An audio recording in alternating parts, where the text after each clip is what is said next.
Good afternoon, and welcome back to Doomlink's Live Hunts. It has to be said that when I logged into Monster Hunter Tri today, I didn't have high hopes. There were only 9 people online, and I thought, well, with so few people, there's a pretty low chance that I'm going to have any decent rooms to join.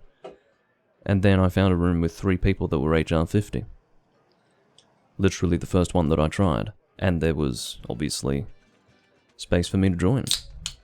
They're suggesting that we do Arubatorium. That's not what they said. They said Alatrium. Don't know why I randomly decided to refer to him in that way.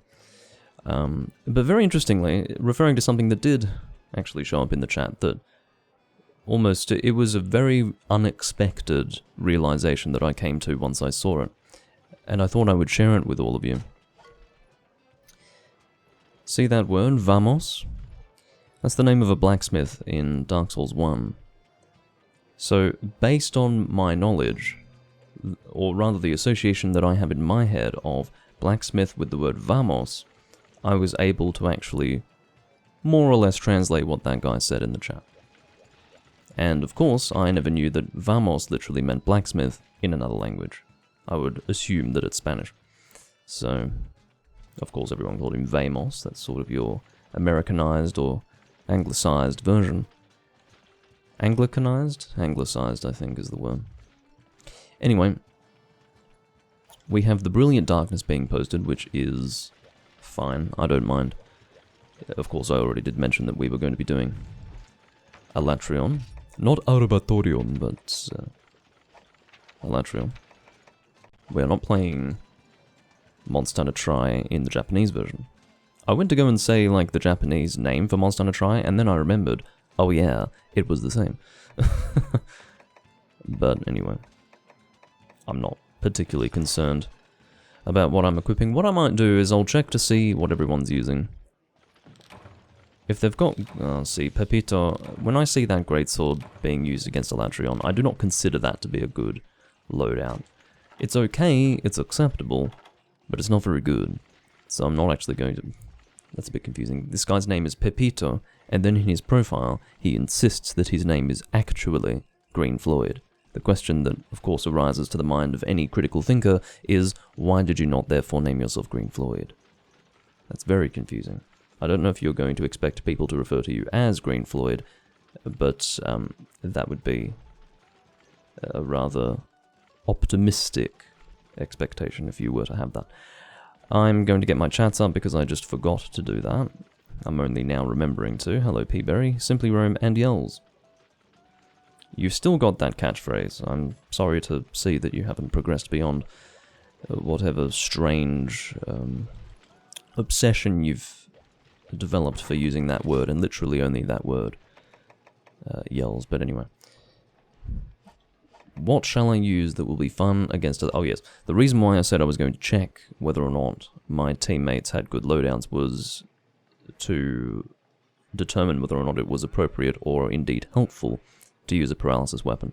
I don't think I'm going to, although we do... Oh, no, we do have greatsword users. Okay, I'll go paralysis. The reason being that paralysis works best with people that have opportunity-based weapons like hammer and greatsword, mostly stationary weapons, and they get a lot of damage out when they can go through their combos, which again usually require the monster to be in one place for an extended period of time in order to for it to actually completely resolve the animation cycle. What that therefore means is that you either have to have the monster stationary, as I said, or be really, really good with your timing. I don't know why I'm explaining all of this, but anyway, it's conversational, isn't it? It's related to what I'm doing, and it's conversational. I'm going to bring a paralysis weapon. Where is my paralysis set? It exists somewhere. Status attack up, that'll do. With Shadowbinder P. I might actually bring the sword and shield. I would prefer some... Not the Morpheus knife, although that wouldn't be a terrible choice either. I just feel like it would be more beneficial to have the... mobility of sword and shield. I'm a little bit concerned though, because this is rather pathetic sharpness for Alatrion. Whatever. And obviously Capture Guru is a bit embarrassing to have equipped when I'm engaging in Alatrion. Do I not have any other loadout for status attack up? I could always just not bother with status attack up at all. That's an option. Maybe I'll just use Vangus or something. Again, I'm just thinking about the... What would I prefer? Let's go with this.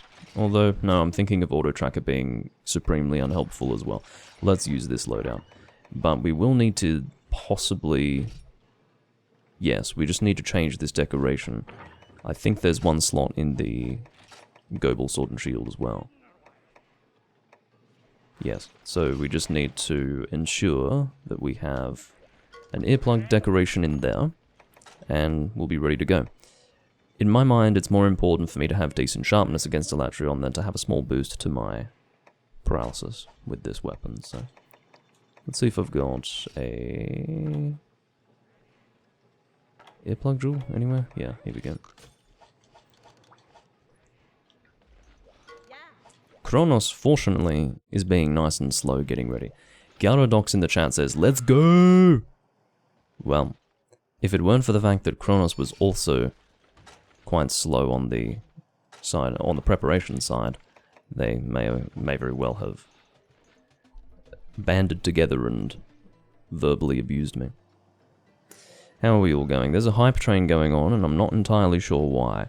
We've got, of course, I am thankful for those of you who have subscribed. We've got 2 subscriptions. Takashi, now at 33 months, has subscribed again, and we've got 15 months with Arixian subscribing as well. Thank you very much.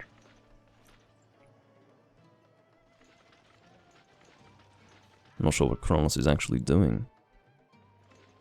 I will admit, it took me longer to get ready for this quest than normally I would deem to be acceptable. And yet this guy is still off doing something. Was he the guy who said he was going to the Vamos? Let me try to check the chat log. There's a way to, yes. No, that was Pepito, so what's going on with Kronos? Is he okay? What's his hunter rank? I think he's 50 as well. As I said, I'm pretty sure everyone here is HR 50. I just can't get my head around what I'm doing. I'm going to use the player search, gate search, and look for the person with the name that I'm looking for. HR 51 seems ready to go. Doesn't seem to be building an armor set or anything, so I don't know. Maybe someone's breaking into his house. Maybe an incendiary device has gone off. We can never know.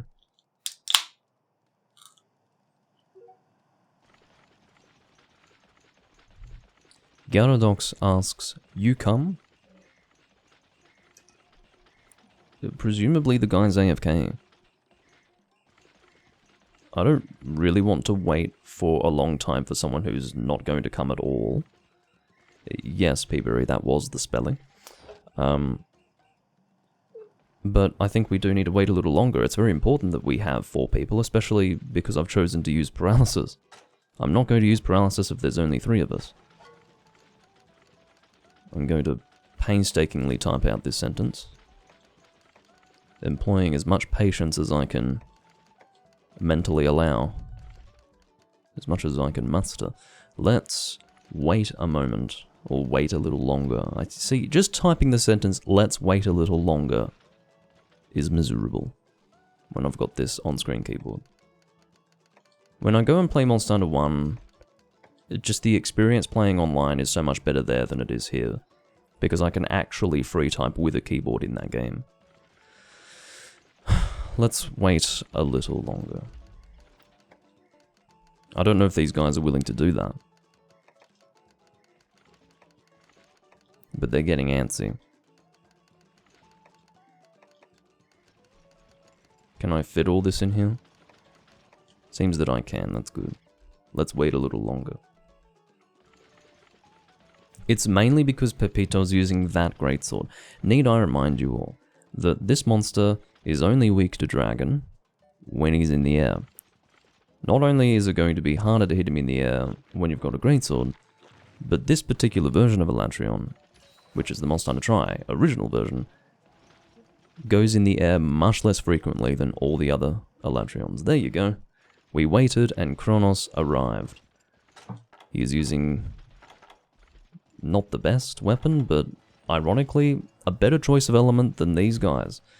It's not really appropriate for me to say that Gyarados has a bad weapon for Elatrion. Yes, Blade Master Dragon is not good elementally, but because it's a weapon that has, well, hold on, he doesn't even have Sharpness +1, so he's not getting... No, I'm going to say that that's pretty shit. I'm going to say that's pretty shit. I don't know why he's chosen to go for Greatsword here when he doesn't really have a Greatsword set. That's an interesting thought. Why did he choose to make a Greatsword when he has a Lance set? Maybe he's really sick of the Lance. That's possible. It looks like he's deliberately gone out of his way to change whatever Lance set he previously had to being a set that has focus. So...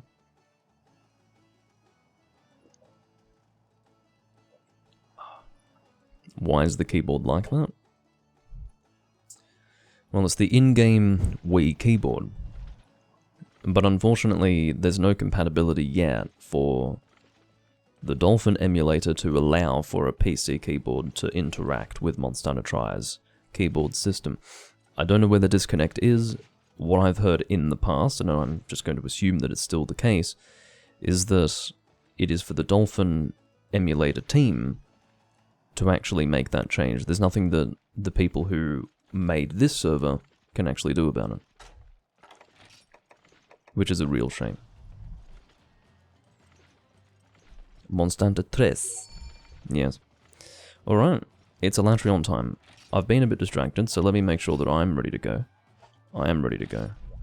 My food boosts are not great, actually.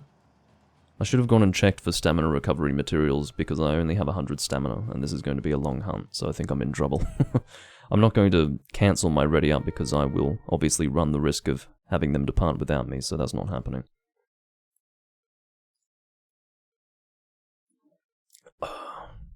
But yeah.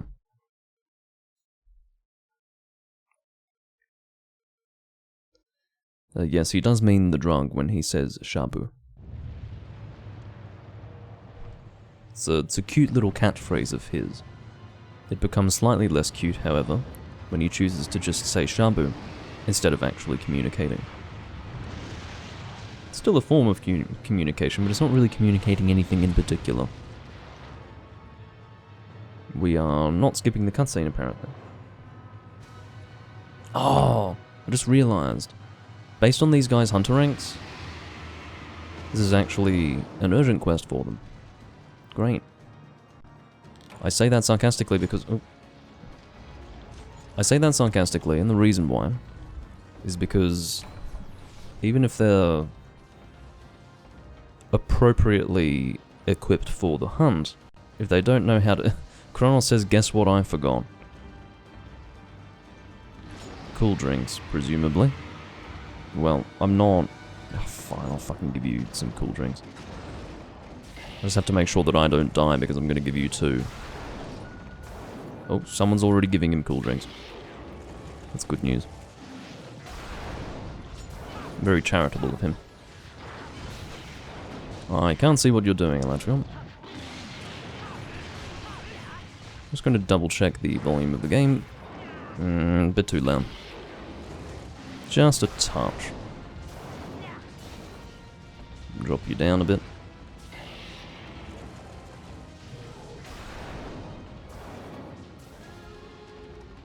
We'll go with that. Okay, let's work on our paralysis, shall we? Takashi says in the chat that he loves Booba. I'll tell you what, I feel enlightened now. Better informed. How is my blue sharpness? It's not looking too bad. It's definitely an improvement upon what I had before. A sliver of white and a reasonable amount of blue. Something that I can actually work with. Something that I don't mind sharpening back up to each time that I drop to green.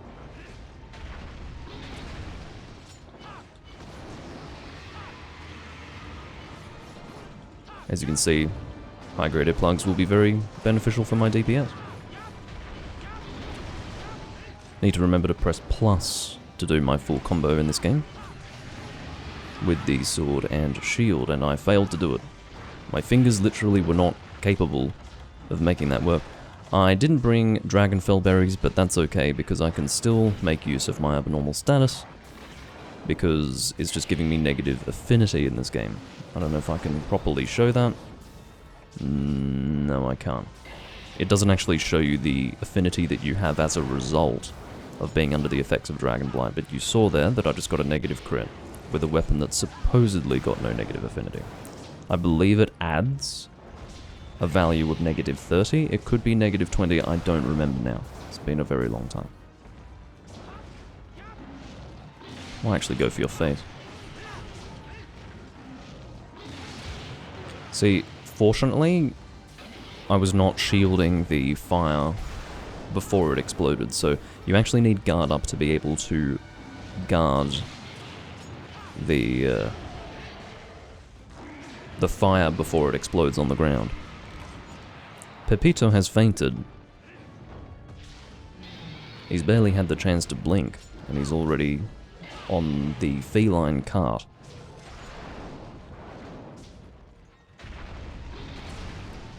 Well, as long as there is an assiduous use of flash bombs every single time this monster goes into the air, they will actually benefit considerably from their dragon weaponry. I can't believe this fucker isn't paralyzed yet. It doesn't bode well for the rest of the hunt. Would have really liked to have paralyzed him while he was weak to dragon as well. That would have been much better. There you go. I'm going to go for the face while I'm here. As you can see, this attack here, that... Oh, it does have... For some reason I didn't think that attack had KO value in this game. Whatever. Maybe it's just not as effective or reliable as it is in later games, I don't know. So we've had paralysis number 1. Took a little while.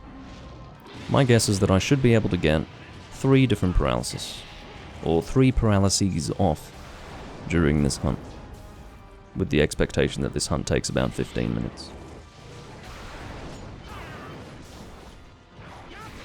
I really hate that claw. That claw attack is what pisses me off about going Blade Master against this monster. It's probably that specific attack and nothing else that caused me to mostly use ranged weaponry against him. It's terribly fucking annoying. I don't mind. I don't mind being upswung there. Better for him to be in that position than me. Kronos took the time to apologize for that. I did not require an apology, but I do appreciate it as well.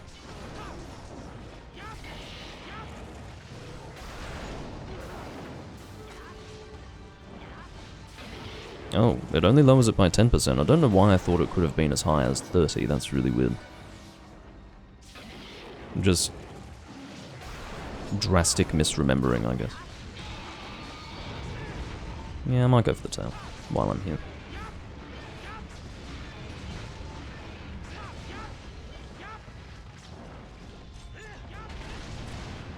Aha, Pepito used his greatsword's shield maneuver. Otherwise, we might be seeing death number 2. Or otherwise, we may have seen death number 2. There we go. I got out of the way of the damn claw. Did you know that he can do it twice in a row? It was technically possible for him to do it a second time there, after I had evaded the first one. I'm a little bit worried about my stamina. And I'm not really in a position to intentionally die in order to get it back up, because I need to make sure that I save the deaths for these other people.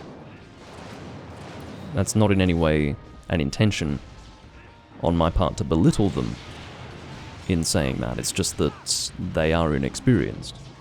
Or at least it would be appropriate to assume that, given their hunter rank. They could have played the other games, but what I've actually discovered is that there's no guarantee of that. You would expect that people would have played other games that had a Latreon in it if they're taking the time to play Try. So I'm so used to that tail not having it. Having the ability to hit you. But, yeah, that's really not the case. Sometimes you, or rather quite often, you will get people who are just wanting to re-experience Try specifically, after having played it back when it came out. And they haven't really played much Monster Hunter since. They may have played some, but not to the extent that you or I may have done.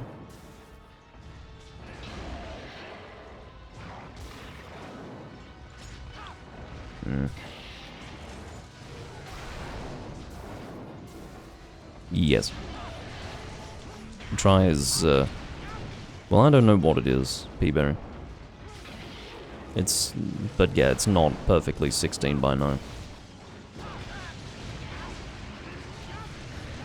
Strange of you to notice it now, though. It's always been like that.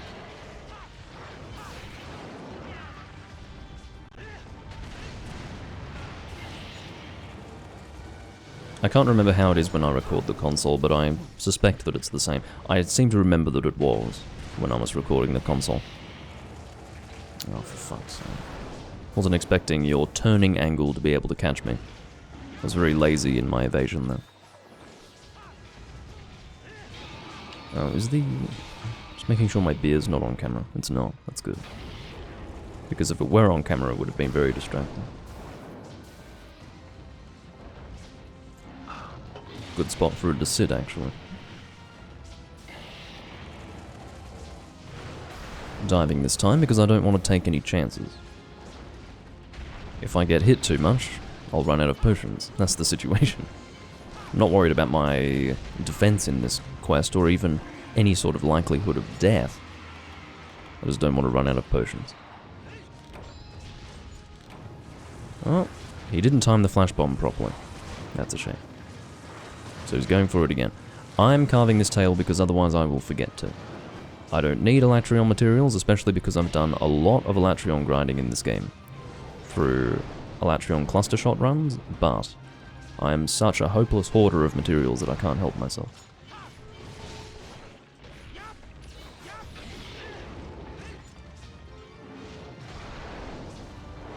So, as I said before, this would be an ideal time to get a paralysis off. But I don't know if I'll be able to manage it. I'm glad that he didn't get knocked down there. That would have been very annoying. My fucking eyes hurt. Just to clarify, it's because of the flash bomb. Yeah, if you're playing Monster Hunter in a dark room, and you get a flash bomb, it actually is possibly the most unpleasant thing you can experience playing a video game. Except for, I don't know, the Assassin's Creed 3 loading screens. That's another uncomfortable thing that comes to mind. Cool drink. Pepito fainted. I think we're going to see that a lot more going forward. I don't know. I just feel like there's an association between the use of the Elder Monument Greatsword and the frequent deaths that we're seeing from this guy.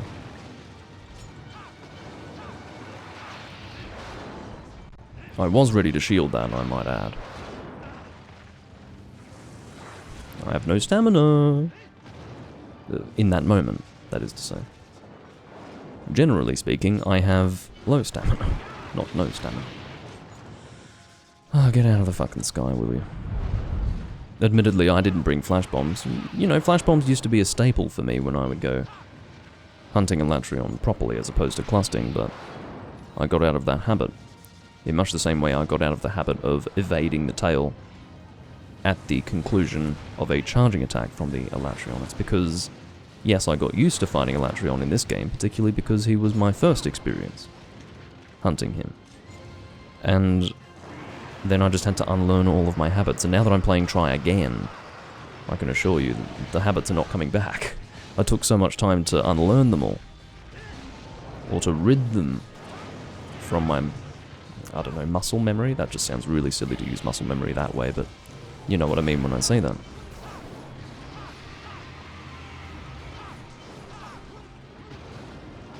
It may have been a better idea to bring something that dealt lots of damage, instead of trying to rely on the damage of the team. I'm sure I'm contributing a little bit, but for the paralyses that we're going to be getting off, which are not numerous in number. It's rather tautological. But, yeah, it's not worth it. I don't think that the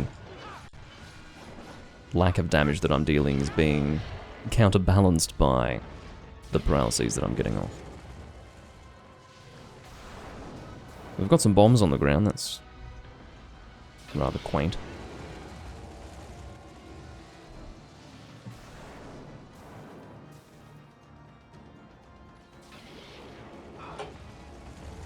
Not sure what Kronos was doing over there.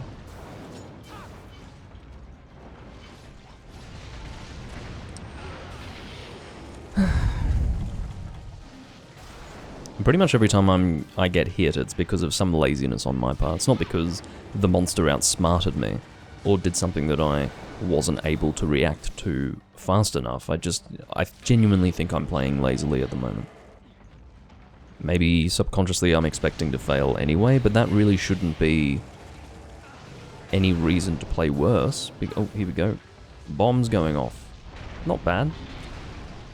Decent timing on the detonation there. Really, if I'm expecting to fail, that should encourage me to be more aggressive, because that means the sooner we kill the monster, the lower the chance of failure. So quite frankly, I should pull my socks up and get moving. Get on with it. That is not a room temperature beer, no. It's, this is actually lager. If you want to... If you want to know what it is like to hate yourself, then drink room temperature lager. I dare you.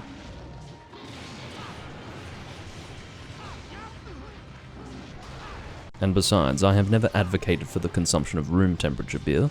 I have, in cases of the consumption of very well brewed beer, I have advocated for its consumption at cellar cool temperature,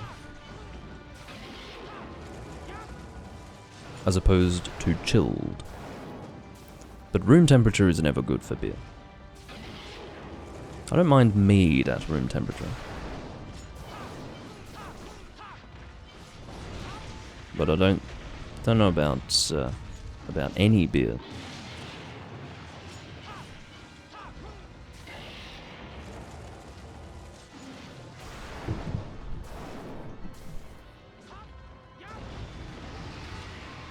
Why am I shielding that? I have high-grade earplugs, for goodness sake.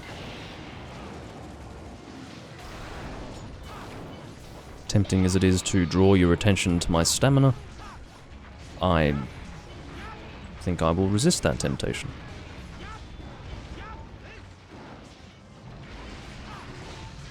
Okay. Well, that was good of him. He was repositioning so as to not hit me.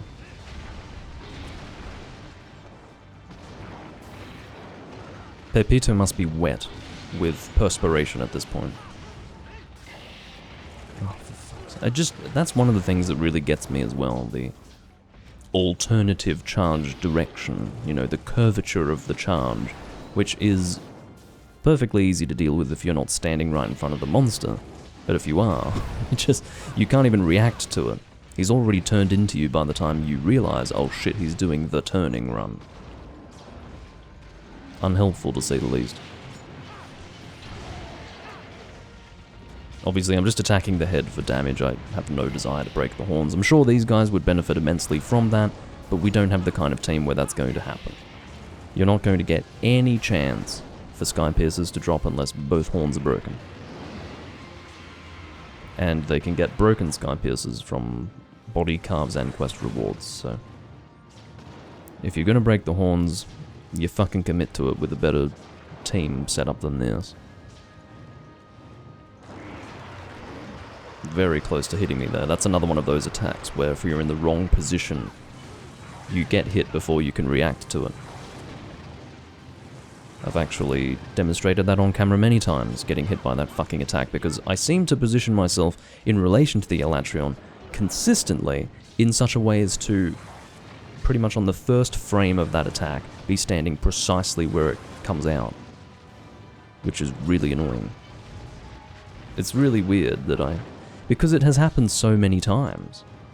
Like, if the monster is facing me, I will consistently be standing in front of it and to the right, which is where that attack starts. It's really stupid. You'd think I would have realized that that's a bad idea now, but it's just, see where I'm standing now? Like, that's just my natural position to be in. I like to have the monster to the left of me, diagonally to the left. Oh, that was a bad idea.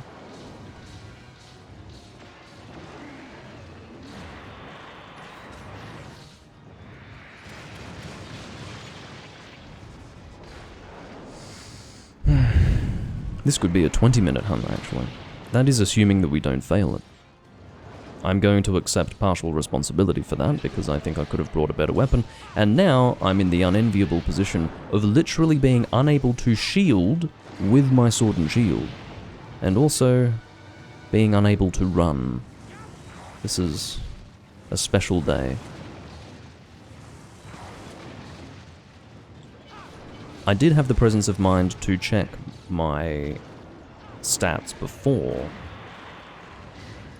I departed on the quest, but I didn't have the presence of mind to do it before readying up. So, yeah, if I had done that, I would have actually brought stamina recovery materials. I can, hand on heart, assure you of that. As difficult to imagine as that might be. Under certain circumstances, I will take the time to bring them. It's just that it's only happened about, at a frequency of about once per year, hitherto.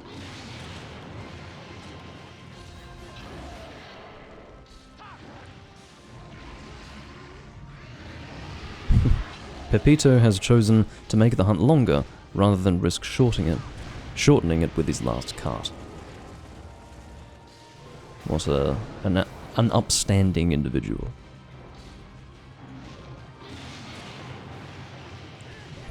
This is about as fast as I can close the distance, unfortunately. Gyarados is doing good work. Fucking great sorting the head very well. At least in that moment. Where's my next paralysis? Oh, for fuck's sake. Well, look, I'm not going to grill or rib Pepito, because I'm sure he's not feeling good about it either. How could you?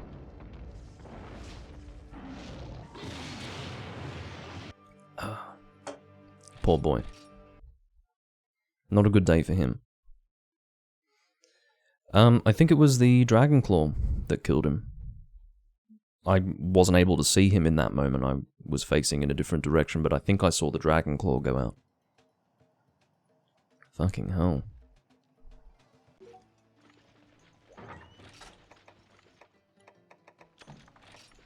Now again, I do encourage good sportsmanship, but I don't want that to translate into, let's do that again. I have no desire to do that again with this team. Sorry. Pepito's response is a sad face. Fair enough. But seriously, I don't want to do that again. I would obviously bring something different, and perhaps even prepare for the quest a little better. But I have no confidence in this team's ability to succeed in that quest. Not right now. I suppose that's a bit unfair. It really was only Pepito who was causing issues. We had survived for over 15 minutes. We were probably on track for a 20-minute kill. But that one guy died 3 times.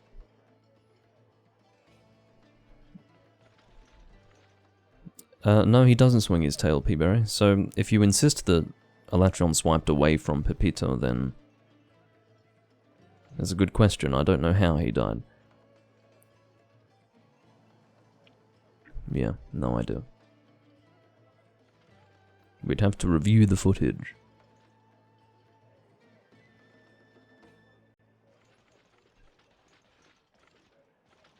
two things I want in this moment.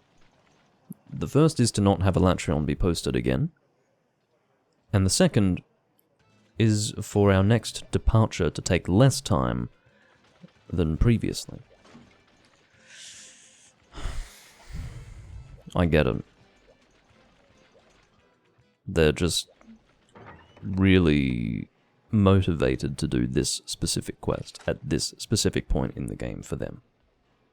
Like, this is literally the first time that they're able to fight the monster, or at least to be able to access the quest. Like, it must be an urgent for them, so they want to get it cleared, and they were so tantalizingly close during our last attempt, so I appreciate it, but it's still fucking annoying. Like, really fucking annoying that we're having to do this.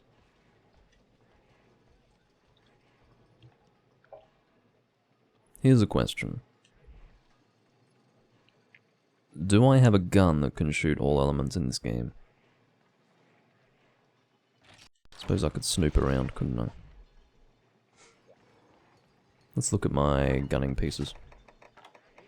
So, if I can shoot all elements except thunder, that would be pretty good. I'd be happy with that. Let's see if I can make sense of this. So, let's see what Gen Cannon shoots. It actually doesn't shoot any elements, so I might... Volcannon's actually pretty good. But it doesn't shoot, and you see... No, it's not good enough. So Chaos Wing shoots one of all of them, but I don't think it's a good frame to work off. See, it's got high deviation, slow reload. Really what I want is fast reload, high recoil, because if I'm going to shoot elemental shots, then, yeah, having high recoil is pretty good. See, I think below, yeah, so below average reload is more acceptable. But it's Diablo, so it doesn't shoot element.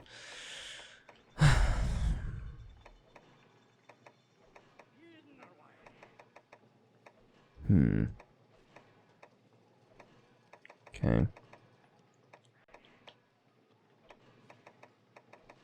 Yeah, some of these are actually not leveled up at all.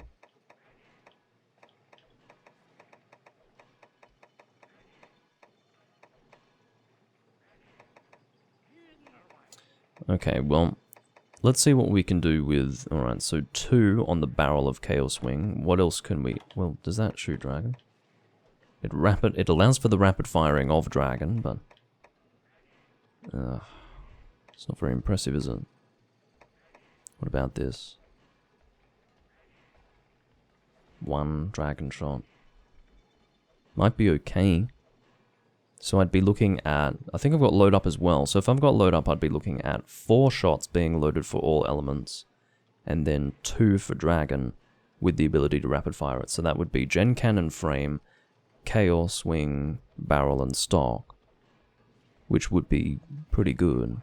So let's see if I've got load up with this set. What is Kronos doing? Oh, he needs honey. Really? I could have just fucking given him some at that rate. I would rather give him my honey than wait for him to go and gather some, to be honest. Which is saying a lot. So, do I have load up? I do not. I do have a set with load up on it, which is this one. That's still acceptable. Let's just do that. It sounds more fun than... yes. Forgot how they do it.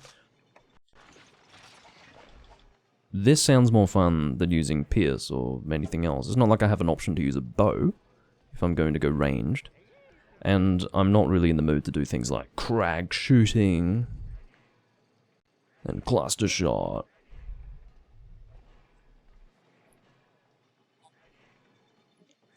No, thank you. And also yells there are bowguns that are fully formed. These ones here you can see that have the familiar, or familiar to you, logos or icons is the word you're looking for. No, bows don't exist in the game. But yeah, these are fully formed guns. These have frame, stock, and barrel for all of them. So, Aquamatic Longshot, Aquamatic Spark, I think I had the intention of using the Aquamatic Spark, which, by the way, is the Demon's Island, or God's Island, one of the two. Probably Demon's Island, because it's Rarity 3. But, you know, I don't remember it having such... Is that really what it is? Yeah, that's what it is. Why are the fucking stats so terrible? Anyway, we'll go and equip that again.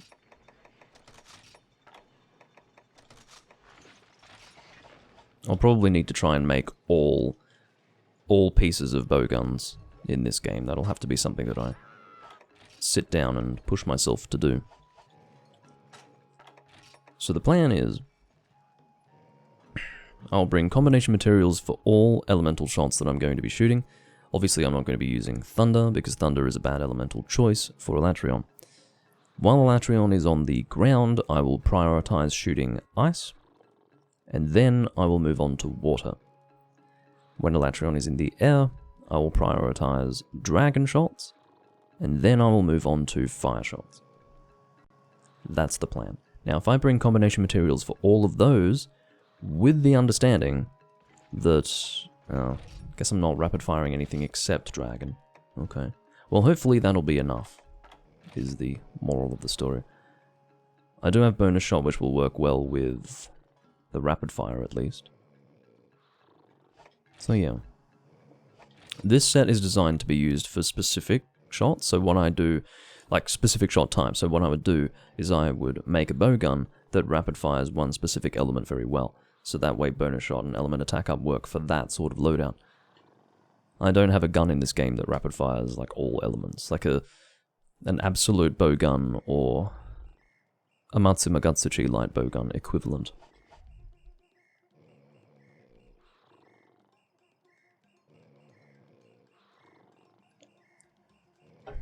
And no hunting horns either, P-Berry.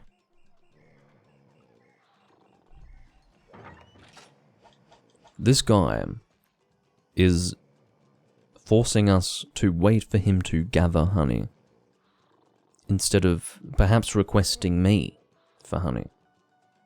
As I said, I would have happily given him honey instead of being forced to sit here waiting for him to gather it. Anyway. Gives me time to organize my inventory at any rate, which I most certainly need to do, because I do not have any cool drinks. I will put away anything that I don't need. I do need those. Shocker. Doomlink with stamina recovery items in his inventory. I don't need antidotes. Alright. So I think it's just huskberries that I'll need, to be honest. I'll put away small bone husks. I'll keep pickaxes just so that they can be there. If I get rid of them, I will never again have them in my inventory. So there might be situations where I wish that I did have them on hand. What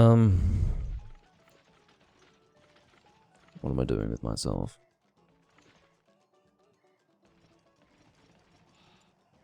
Combination materials for... Well, let's get as many of the shots out as we can for now.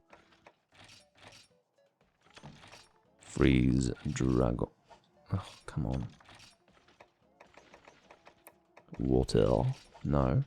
I don't have water shots in there. Very well. The Brilliant Darkness.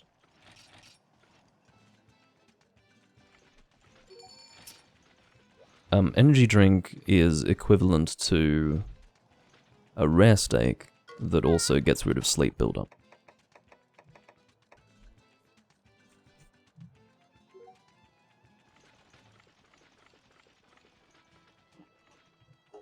There is a benefit to using energy drinks instead of steaks, and that is that you don't have that long eating animation. In addition to that, you can use them underwater, whereas steaks cannot be consumed underwater. No, energy drinks have always been able to recover stamina, P-Berry. They first appeared in this game, and they never changed their effect. Yep. 100%.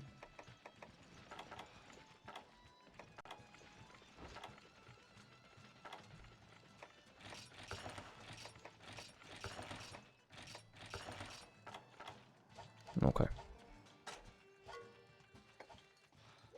Gyaradox is reminding Kronos to bring drinks. In fact, did I do that? I don't think I did that.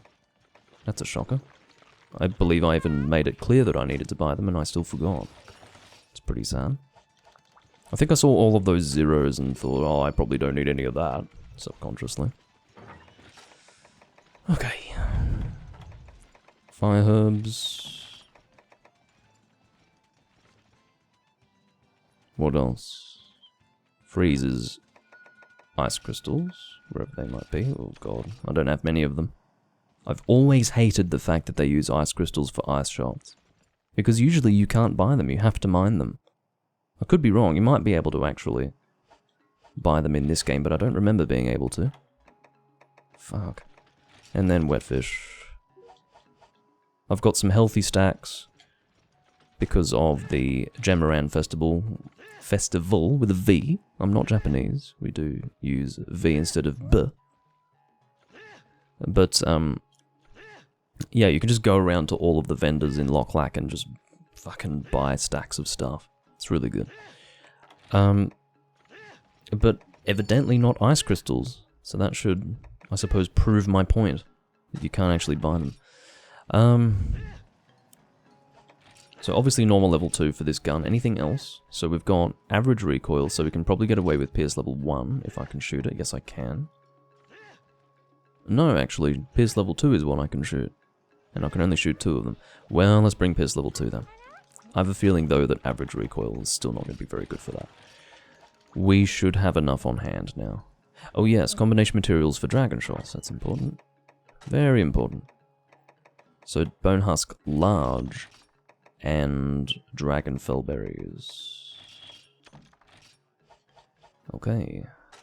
I'll just confirm that that's the correct combination. Tis. Ah, but it doesn't tell me what my chance of success is.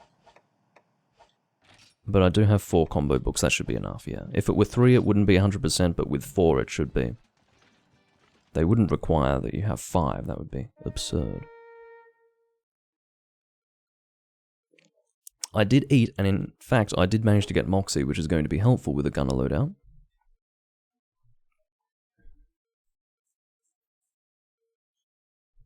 I think a lot of people just forget about energy drinks existing, because they think that they associate energy drinks with removing sleep to the extent where they think it has such a narrow use. But I think it's because I'm used to games like Monster Hunter Tri and Monster Hunter 3 Ultimate that I associate its stamina recovery feature more closely with the item itself because of underwater. You can't use stakes underwater. So, there you go.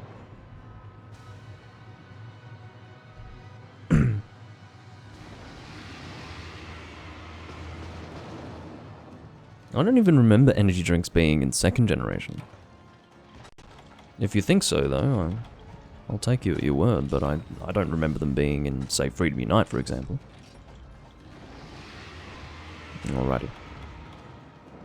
We will start ourselves off with freezing shots.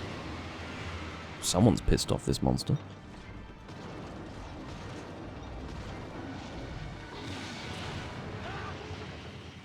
Even evade extender was insufficient.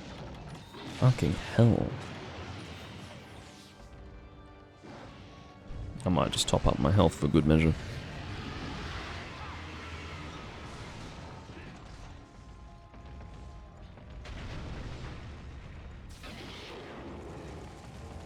I'm not sure what the range of elemental shots are like in this game.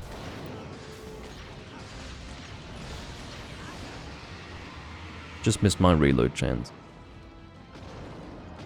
I should have refamiliarized myself with the elemental weak spots of Elatrion. Do I have a Firecaster on me? I do.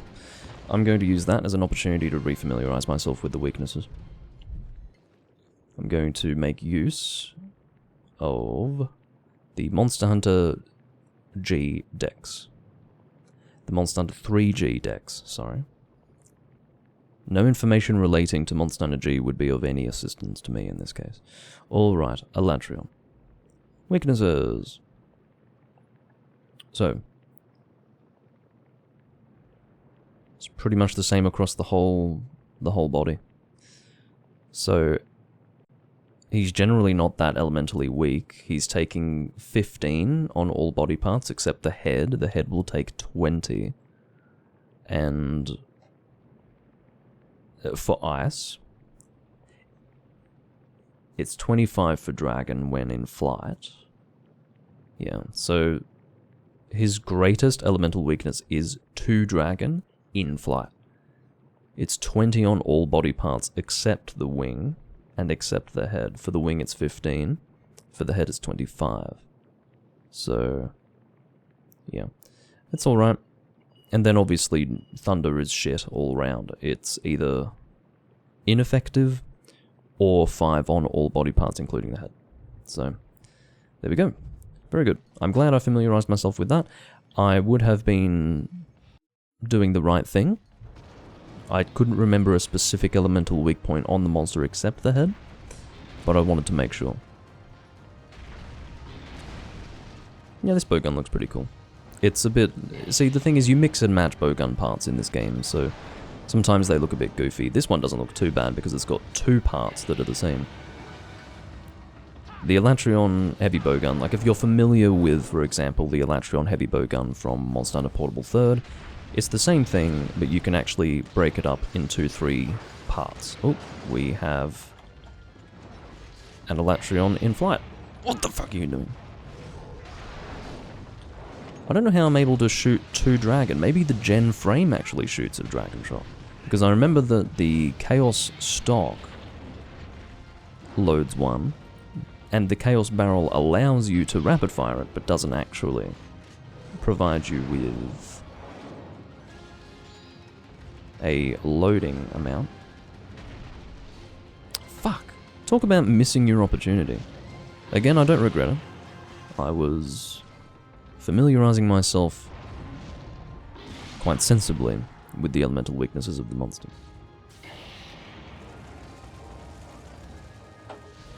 I think everyone agrees with that. There is unanimous agreement across the community among people who are familiar with tri-bowguns that it is the superior kind of bowgun. It's a great setup.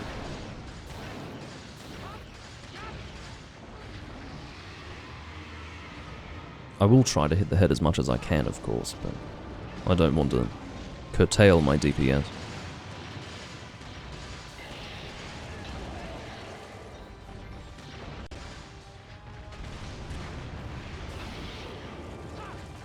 Fucking recognized you doing that.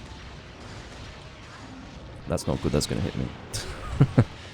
Evade extender or not, that was very bad positioning on my part. Look at all that red health, I'd love to be able to recover that.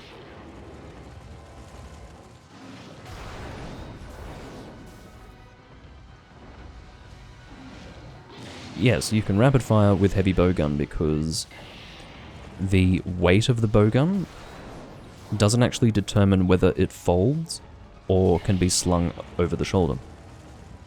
So the weight of the bowgun will determine how quickly you physically move with it and how long it takes to do whatever folding animation or slinging back animation you have. Mostly physical movement with it. Like how fast your character will run. What dictates whether or not the bowgun folds or is slung over the shoulder is the frame that you use. So the gen cannon frame, being quite large, will actually require you to fold the bowgun. So you can actually have bowguns that look like light bowguns that are in fact heavy bowguns. And you can also have, I believe, bowguns that fold that are also classed as light bowguns. Possibly. Might not be the case, but theoretically it's possible. Because again, bowgun weight is treated differently. Because of that different definition of bowgun weight, you are actually able to rapid fire with something that looks like a heavy bowgun. Or rather, it should be said that rapid fire is not linked to bowgun weight whatsoever because of the classification being entirely different. And also keep in mind that crouch fire was first implemented in Monster Hunter Portable 3rd, which was the game that came after this one. So There is no such thing as crouch fire here.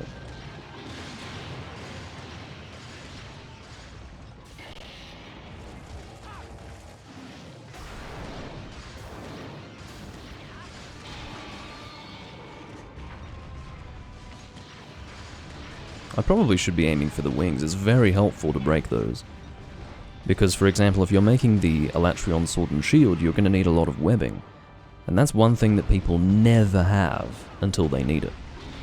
Elatrion webbing. It's because if you're going Blade Master, people never think to aim for the wings, and if you're going ranged, yes, it is easy to aim for the wings, or easier, but... See, I'm not able to get on target there. I don't know if I can actually break them, though, on my own. I can try, of course. Pepito, he's going to have to do a staying at camp maneuver. I don't know why I'm describing it as a maneuver, but he's going to have to make that step. I think it's important for the sake of our success. I'm at a point where I might actually quit. Like, if we fail this quest, I might quit so that I don't save the consumption of these materials. Like, I'm especially considering my ice crystals when it comes to this. I'm not wasting ice crystals for a fucking failed hunt, okay? Anyway.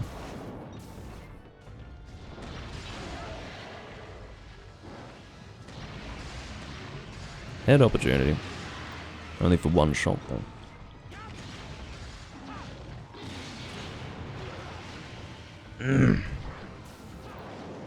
Fuck your fire.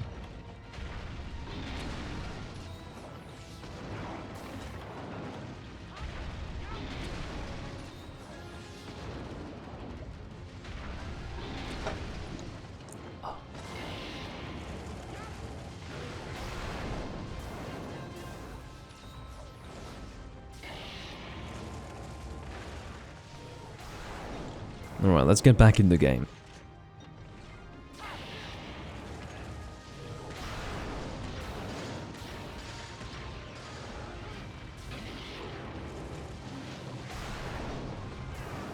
I think I did actually see one of my ice shots not make it to the monster, so there is low range still with elemental shots in this game.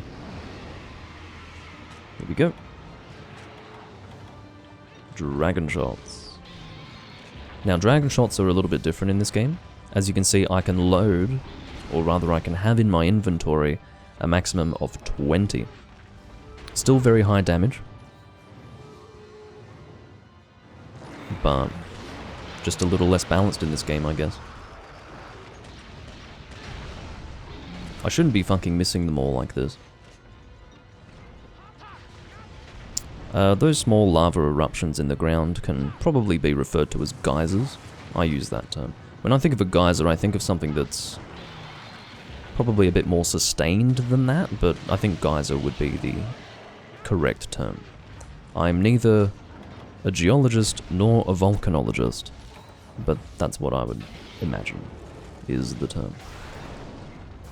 But indeed, when it comes to any area of knowledge, there's usually a whole vernacular that is specific to that profession, so there might actually be a word that is even more appropriate for that phenomenon. Lava plume, says Hey AJ. Well, I don't know if that's an official term or just a descriptive term. It could be an official term, but I'm sticking with geyser.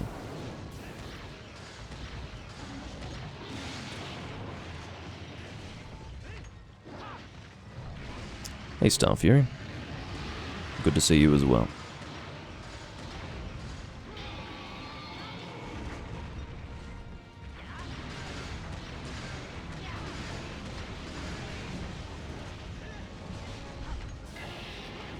An ejaculation of lava is what Ethan came up with. As always, we thank him for his contributions.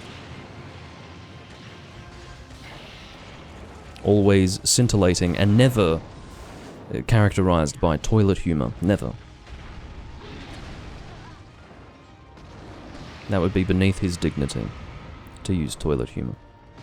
Well, no, that ejaculation doesn't count as toilet humor, does it? It doesn't, it's not like, you know, talking about, I don't know, the earth farting or something like that. That would be toilet humor.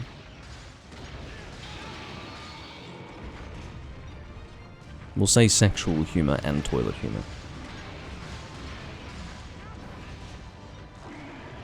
My previous comments relating to Ethan and toilet humor still stand, by the way.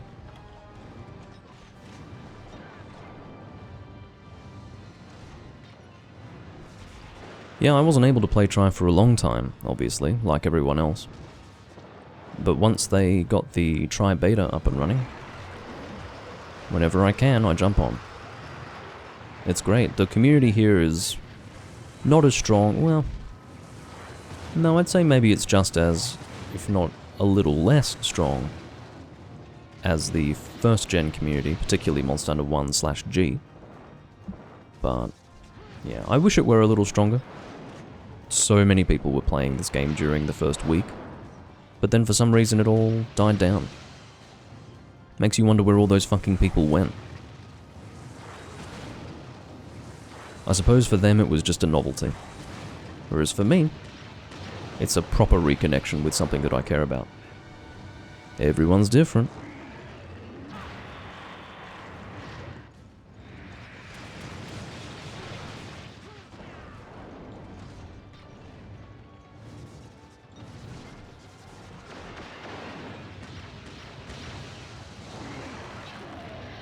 Got a flinch out of that.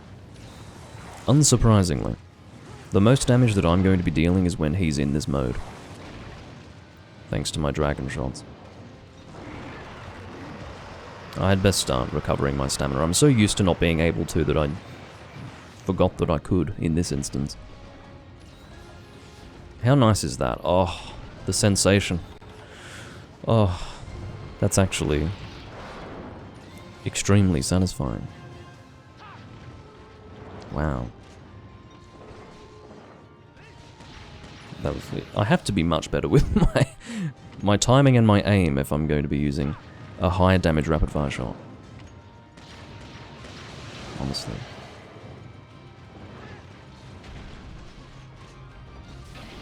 No, you don't.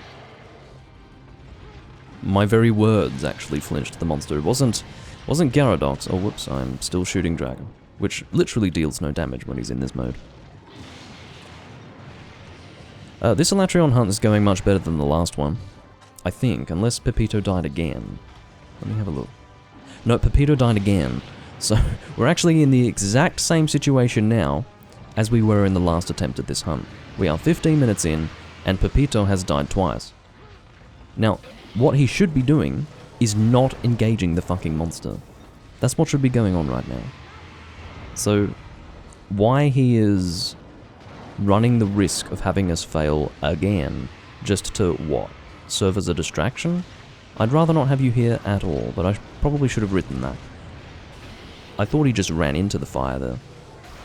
I thought I was literally about to witness the end of the quest.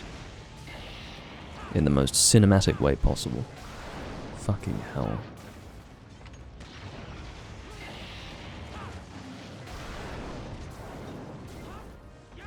It's on. Let's deal as much damage as we can. With this team, you know, I can't speak to the actual damage that we're dealing, but based on what I can tell of this team, it shouldn't be taking us more than 20 minutes, so within reason we've got less than 5 minutes between now and the end of the quest. So let's do it, let's get it done. I'm at risk now, I might actually use a max potion for that.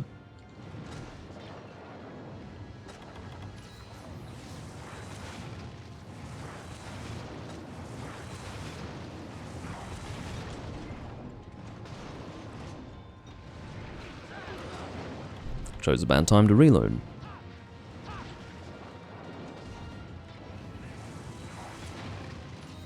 Of course, it's just not worth waiting to recover all that red health.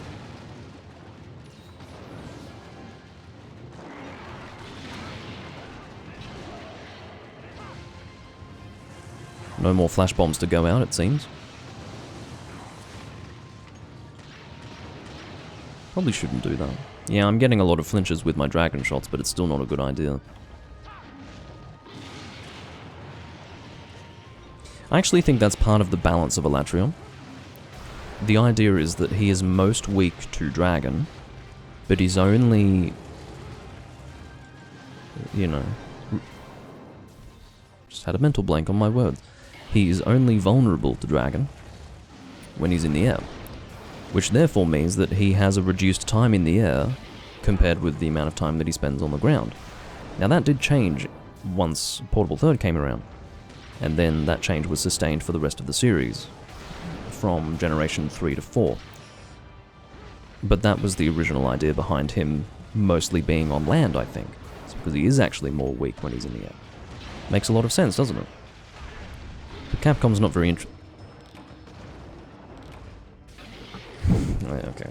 I'm closing the emulator so that I don't have a situation where it's saving my progress. It saves automatically. I can't choose to not save and then quit, right? So that's what's going on. I have to relaunch now. I will join back. I'm happy to do that. But then I will immediately not rejoin back if I then realize that they're in fact doing Elatrion again. Seriously. Fuck's sake. So, we did 2 Elatrion hunts. Pepito has now, in 2 Elatrion hunts, succeeded in having us fail 2 hunts, and having died 6 times. We've watched him die 6 times in about 40 minutes. Maybe less. I don't know what to say. I suppose you could say that it's not a bad thing, that he didn't even consider staying at camp to be an option. I can respect that to a degree. But seriously. Like... Anyway.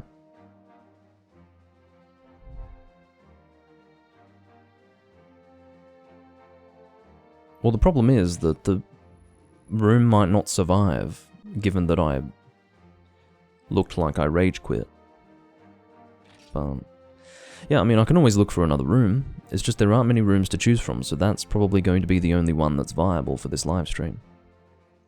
Again, just to remind everyone, I did what I just did so that I wouldn't have to worry about losing all of the materials that I expended for that hunt by saving after the failure. It's just not worth it. It's annoying to have to... Oh, we've got 21 people now. It was 9 people when I joined before, so that means there's a good chance there will be another room for me to join.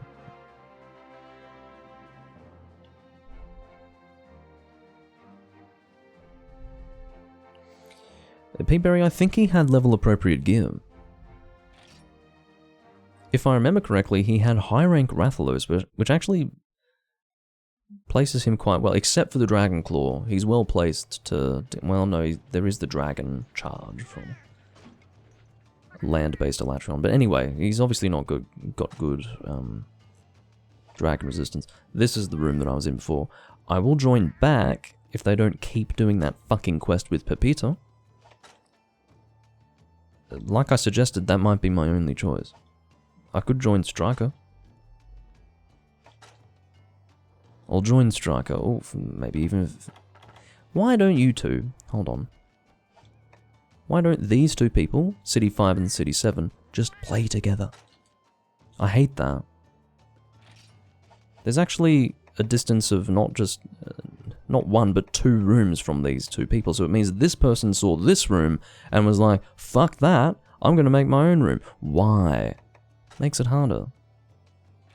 We could all just be playing together and having fun. But instead, one person's going to be sitting there doing nothing for 30 minutes. And then we'll eventually decide to not play at all.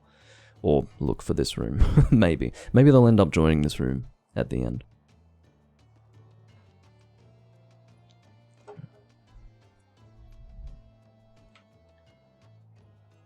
Yeah, Pepito's sad. Yeah. It's a good joke. I didn't pick up on that when I first saw it.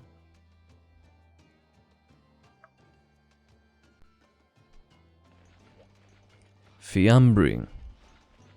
I don't know what this person wants to hunt, But the live stream is on this person's shoulders.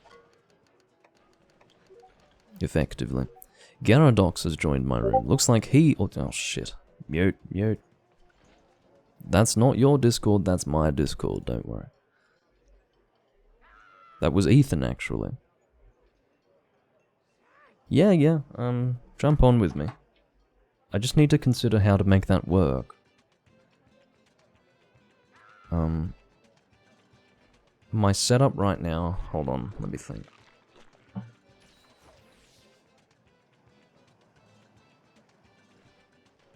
No, my setup right now doesn't allow for it. Let me just think. No.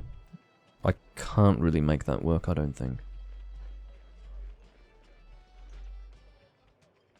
No. My setup doesn't allow for it. What I'll do... That's reminded me that I need to implement something in my current setup that will allow for it. And, or allow for you to be on stream with me, talking. I'm not going to regale you with the full explanation of why that's not possible right now, but just trust me that I can't do it. Everything else is perfectly in alignment, and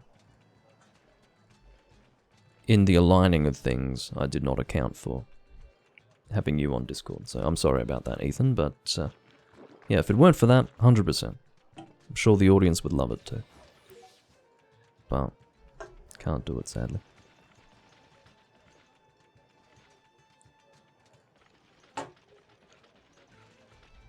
Fiambri hasn't requested that we post a quest. He demands that we post one. Just gonna let you know, mate. You're HR 83. I'm sure you've still got a lot of stuff to do. So, I'd recommend that you take the opportunity.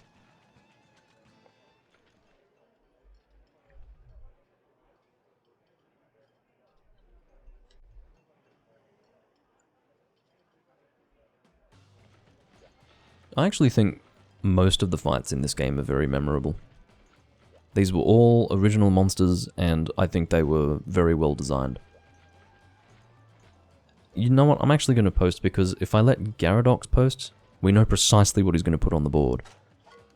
So I'm actually going to... You fuckwit! You actual plank!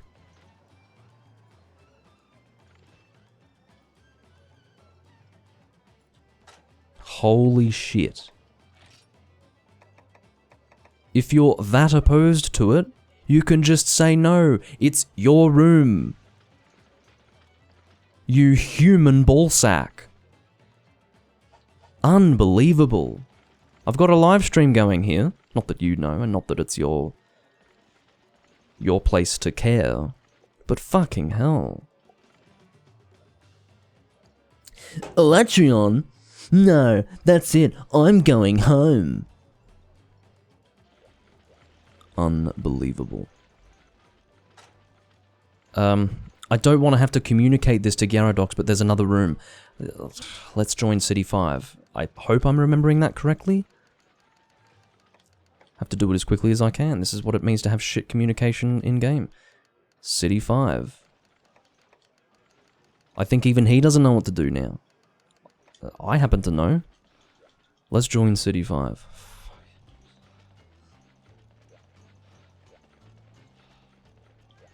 Alright.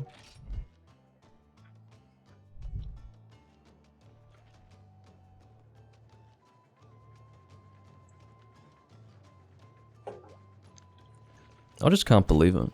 Like, we had been in that room for about 2 minutes, and all it took was one mention of Elatreon for him to just completely run out. He ran. He could not have left fast enough. If, for example, his controller were not on his lap in that moment, he would have dived for it to leave the room. It could have been absolute bedlam in his bedroom. It says Striker is on a quest. He must have just departed. I hope that he reconsiders. Now that two of us have joined. Festival of Fear. Yeah. Come back. Come back, my friend. You don't want to solo that? I know you don't. we can do it with you. It's okay. It's an HR 27 requirement, which means that it's a low rank quest, but if that's what he wants to do, I'm willing to make a concession for him. Because we don't have many other options. The other guy picked up his toys and went home, so it's just you, Striker. That's it. I feel like I've got a monkey on my back, to be honest. Because Gyarados, all he wants to do is Latreon. And he's following me. Now, I did tell him to come along. But could you imagine if I wanted to abandon him in that room? And just be like, oh, fuck off. I'm gonna look for something else now. I consider him to be a comrade. He performed perfectly adequately in the previous Latreon hunts that we did. And he, like me, just wants to be in a room where we don't have someone dying 6 times in 2 quests. So, quite reasonably, I had him come along. Quite unreasonably, this Striker person still has yet to return.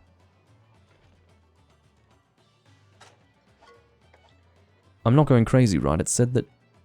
No, maybe... No, I thought it said that he was in the city, not on a quest. Do we have to wait for him to solo a gem around in order to be able to play with him? I will wait for 3 minutes. That should be plenty of time for this guy to abandon. Again, I was pretty sure that it said he was in the city, which means that he shouldn't... He should have only departed a short time ago. Which then begs the question, why would he not abandon? Maybe he doesn't know what hunt rank we are. So he doesn't want to take the chance.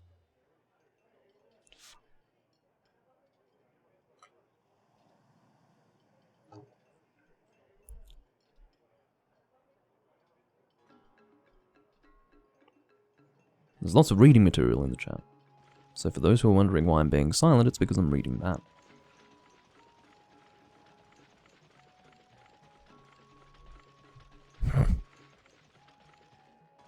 Yeah. Wouldn't that be good, AJ?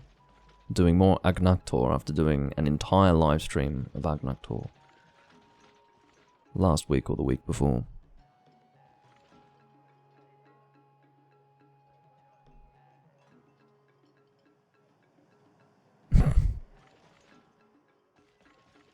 It is true that for a lot of people, and it doesn't really speak to their ability to play video games or even any particular level of intelligence, but Monster Hunter in generations 1 through 4 can be pretty daunting when you're first coming into it.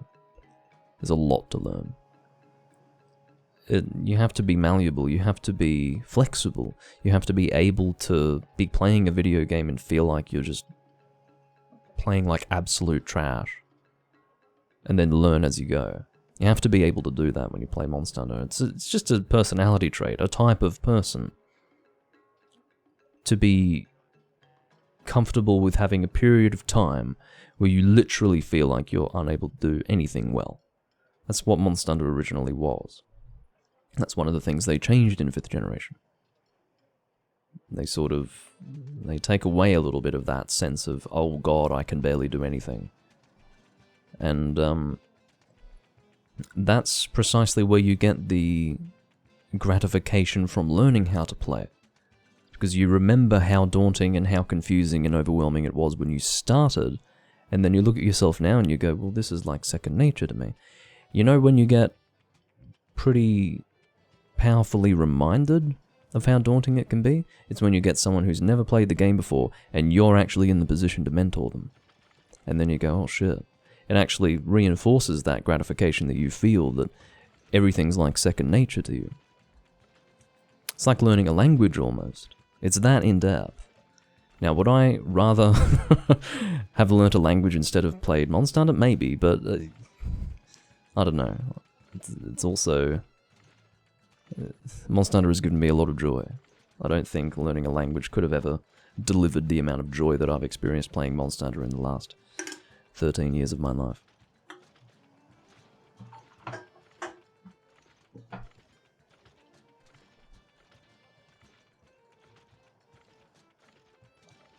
Oh, 14 years now, actually. Well, this guy's not coming back. I don't know what the fuck to do. It's possible that he had been on the quest for a while, in which case I understand why he wouldn't have returned for us. But I'm quite sure that it said he was in the city, so we can only assume there was a time lag of maybe a few minutes.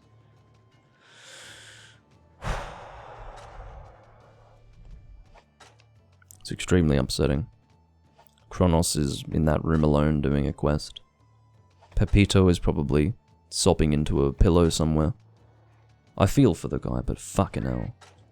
It's annoying for the rest of us. Clay at HR1, just a quest or two. That's rather cute, but I... So, see, that one guy picking his toys up and going home has caused a lot of issues for us. My only recourse, seemingly, is to actually sit in that room and wait for Striker. I can't believe it. Gyaradox is doing the same thing. It says 2 people are in the city.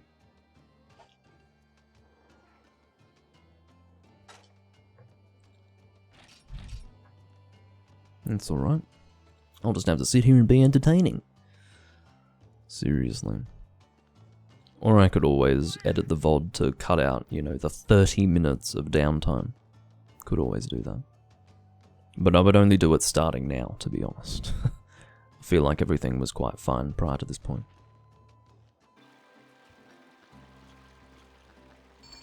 I'm back.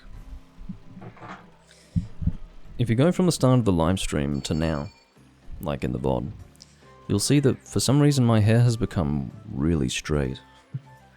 Compared to when I started things. I don't know how that happened.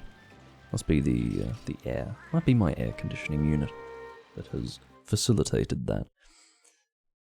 Rather difficult to describe, or difficult to explain change in my hair.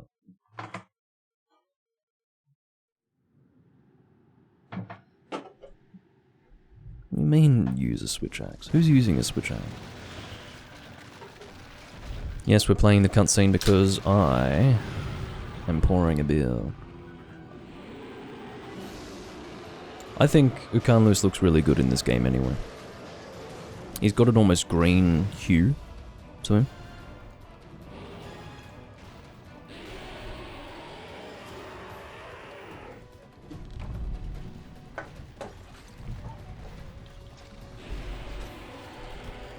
Okay. Hot drink. Mizu, by the way, absolute king of a contributor to the community of Portable Third.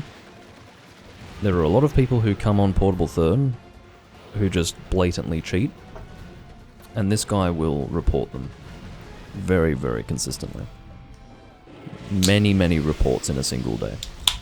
It's taking me a lot of time to get through them all, which I have been doing recently, but yeah, it makes a huge difference. You know, that's how Hunsterverse really distinguishes itself from other communities, just the built-in incentive to report people for cheating.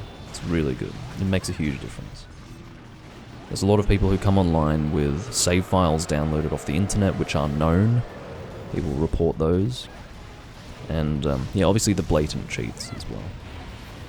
Like someone in HR1 with Rarity 7 equipment.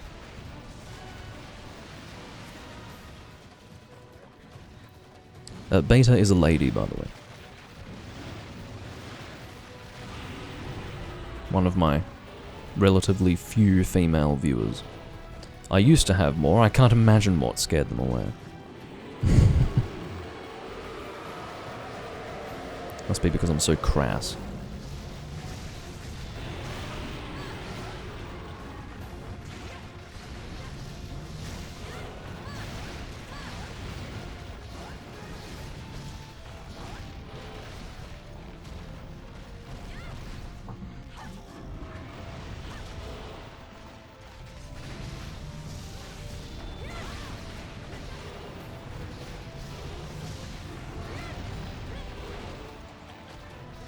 Trying to get in there and hit the head. I hope the comparison from Try to Portable Third is not so stark that you start to think that this game looks worse than it actually does. I mean, it's sometimes the strength of the comparison can make it look worse, but yeah, just categorize it differently in your head. Remember, this is on the PSP, so they did the best they could.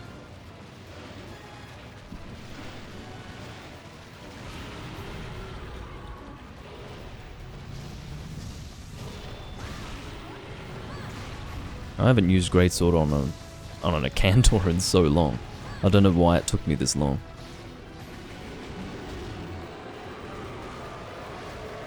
I don't think I have critical draw on this no.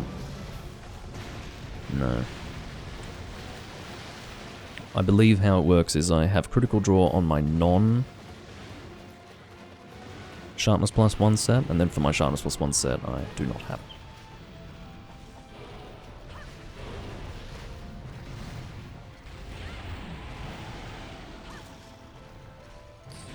No. I have not heard of a Stereoverse, but I don't see any particular benefit in using it, in my mind. But I suppose I don't know anything about it. I can guess when it came about, and it would have been after PPSSPP implemented in-game chat, because if they don't even have a Discord, then it means the only way to communicate with people is over the PPSSPP chat, which, by the way, is not all that great. I will tell you why. You can only communicate with people in PPSSPP chat if you are in the same gathering hub as they are. So it makes interaction pretty limited if you were to only rely on that. So...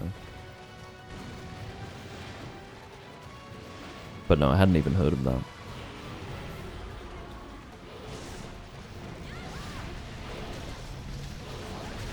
Oh, fuck. What was that?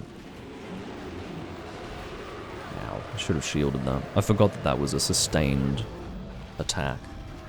Not just the initial roar.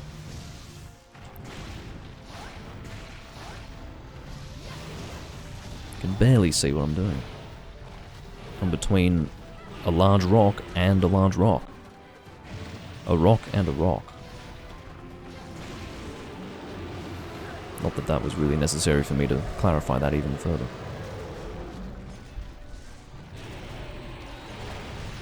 It's incredibly windy outside. I did make sure that nothing was blowing away. Everything seems alright for now.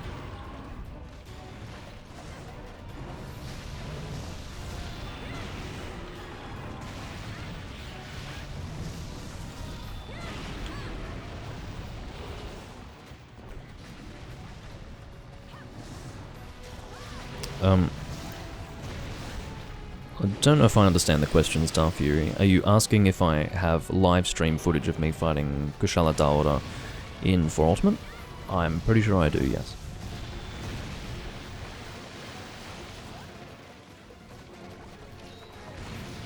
Ow.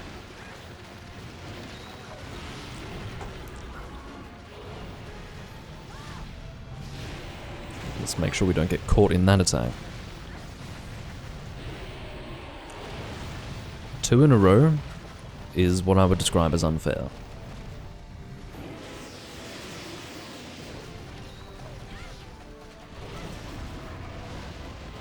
Try to get to the face. Unfortunately, that Ice Blight really reduced my mobility in a moment when I needed it most, if I was wanting to get to the head. I have been hit an unreasonable number of times. It's my own fault, of course. Can't blame the monster for that. No, Kushala is never fought in this arena in Mulsanna For Ultimate. But you are right that this arena does also exist in For Ultimate.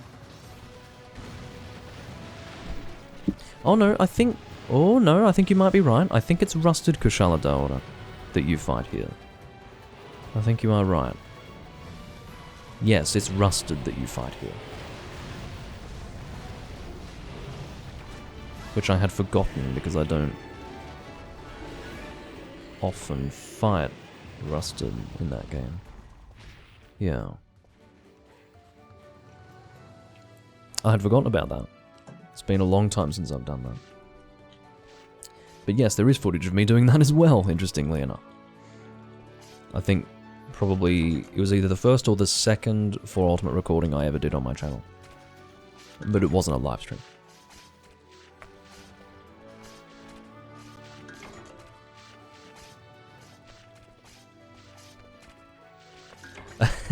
Beta says it was a clean hunt. From your perspective, I'm sure it was. I was playing like absolute shit.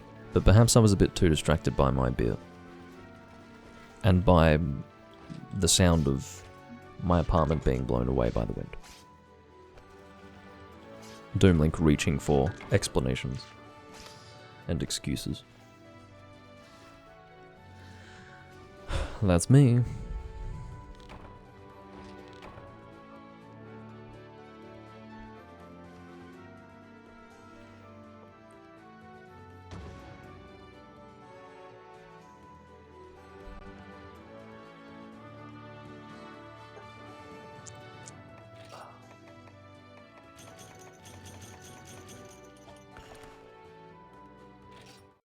Very good.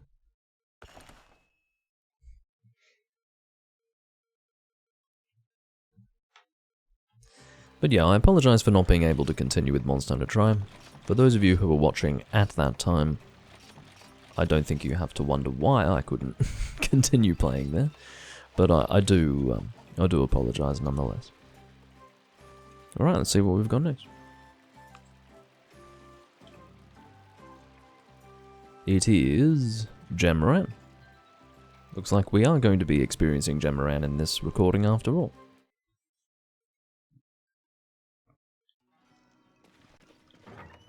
I'll bring a hammer. Excuse me.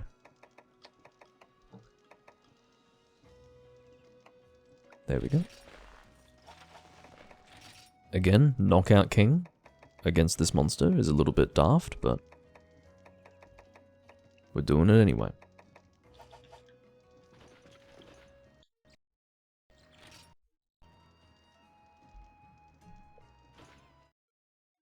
It would make a whole lot more sense for me to use a different loadout with this hammer. But there are a lot of other good skills that are still transferable, like attack up medium and high grade earplugs, weakness exploit. Although, don't know if I'm going to get much use out of weakness exploit. If I'm in the mouth. If I'm in the monster's mouth, yes, definitely. I don't think that the threshold is met, or is reached, by the cracks in the spine to allow for weakness exploit to work. I could be wrong, but yeah. Rumble in the Great Desert. Ray has unfortunately sniped. I'll have to let him know. Just give me one sec. I have to actually enable the network chat for that.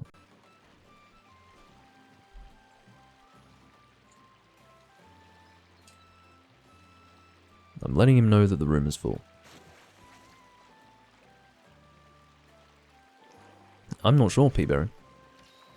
There is a threshold for weakness exploit to activate. I don't know if the cracks in the back are high enough to reach that threshold. I don't even know what the threshold is, actually. Those cracks in the back, while they are somewhat weak, are not critically weak. Like, say, the mouth. I'll have a look. So, I don't have any affinity on this weapon. It's 0% affinity. I have no affinity skills. Oh no. I think... See, I'm not sure. I'm pretty sure that's correct. I think that description's accurate. Increases affinity when hitting monster weak points. It was 3 ultimate, where it was just an increase of damage, but I believe in this game, it is an increase of affinity. If I'm getting critical hits off, hitting the back, that means it is going to work there, quite obviously.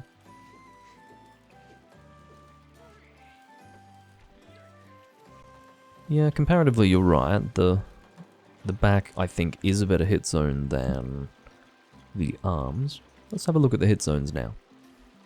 I'm interested. Maybe I'm thinking that the spine cracks are not as good as they actually are. Where are you? Gemmaran? Weakness.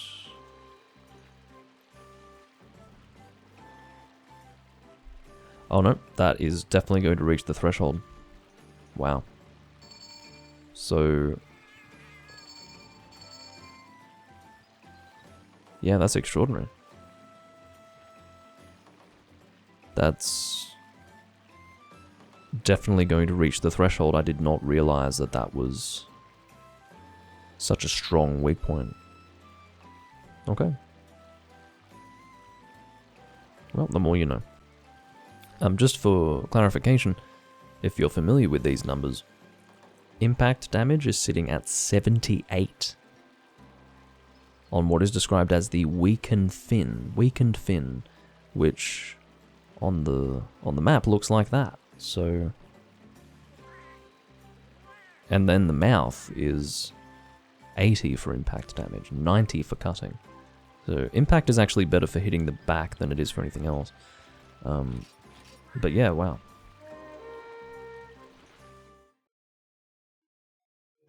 And that's right, Peeberry. So that's actually much better than I thought it really was. That's amazing. I thought it was going to be closer to 50. But there you are, the more you know. The belly is 55. Alright. It should definitely be working with weakness exploit then.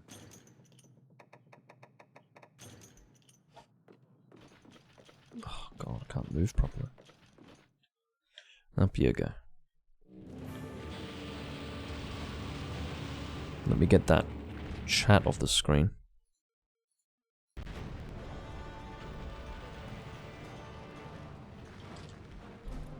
Absolutely no reason for me to crouch gather.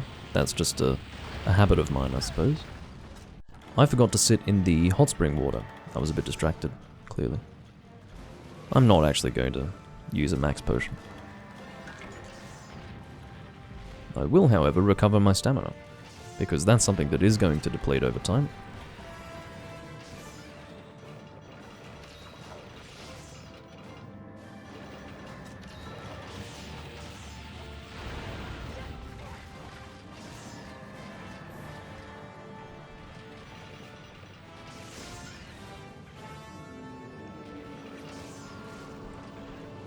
Beta's doing the classic breaking the tusk with ballista strategy. I am crouch gathering for cannonballs again. Cannot help myself.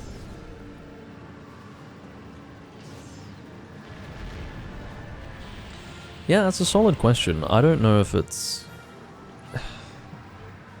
My guess, Peaberry, is that it's not going to be better, even with an artillery armor skill, to use siege weaponry against Gen, as compared to using an actual weapon.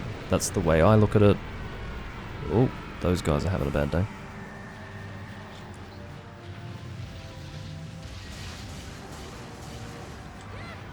That's what I hate about the fucking hammer. Oftentimes the golf swing is just not able to reach. It's very frustrating. But yes, I have always interpreted it that way. Using an artillery skill is just surely not going to be as effective as hitting a weak point with a Blade Master weapon. Or indeed, hitting a weak point with, say, Pierce ammunition with a gun. Which is immensely effective, by the way. Anyone who has either used Pierce against Gen Moran, or has been in a room where someone is using Pierce, will be able to tell you categorically that Pierce gunning a Gen Moran is just, it's almost sad, it's almost unfair to the monster. It's very effective. Just crouch firing Pierce shots into the belly. Oh, it's a bad day. Bad day for Gen Moran. But at least it's over quickly for him.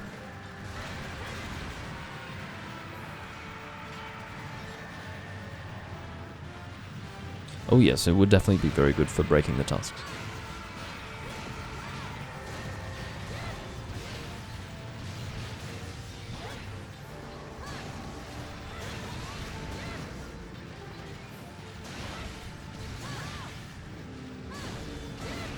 Sorry, Mizu. Oh, shit. Yes, I'm a dangerous fellow over here. Oh, do you know what? I had actually forgotten that this was the first game to give maximum sharpness on Elatrion weapons. It's a funny thought. I mean, I knew that, but I had forgotten. Just during this recording. But it doesn't actually go to purple in this game.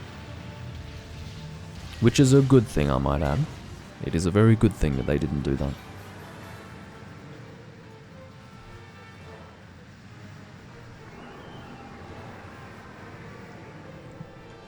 Yeah, I think it's pretty cool that you can fight a Gemaran on the PSP. It's a very epic fight.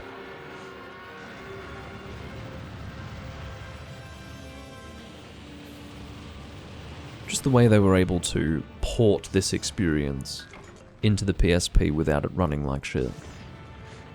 I don't know how they do it, but that's mainly because I know nothing when it comes to game design.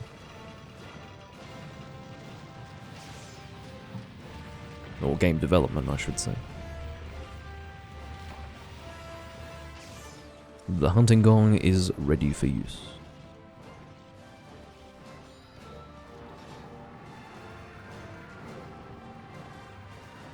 I don't know if anyone's got the binder ready, but I think it would be good to use. I didn't take it, and I never do take it. Oh god. Bit of a misuse, but that's fine.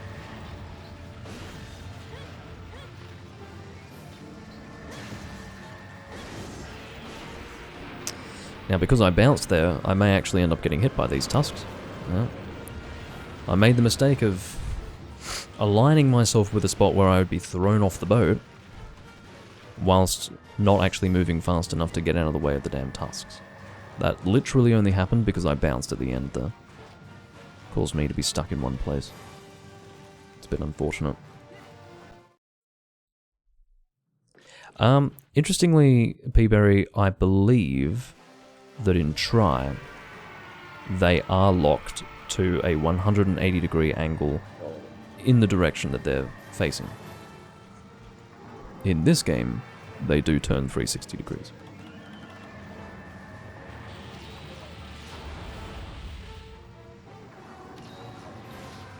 As for 3 Ultimate, I don't remember. I think it's the same as this game.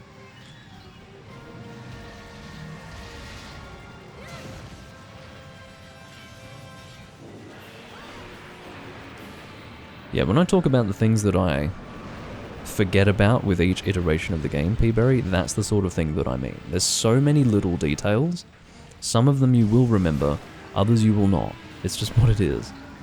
I don't choose what my brain wants to retain when it comes to the differences, but I can assure you that it becomes confusing. Ooh, do not want to be super pounding beta off the edge there.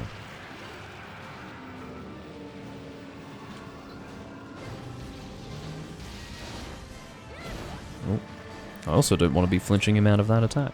Oh, attack. Out of that movement, I mean to say.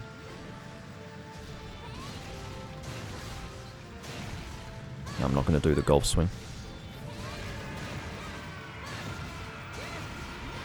Imagine how rude of me it would be to come in and interrupt his combo with a golf swing when he was here before me. It's one thing if he's moving into my range. Oh, let me get off.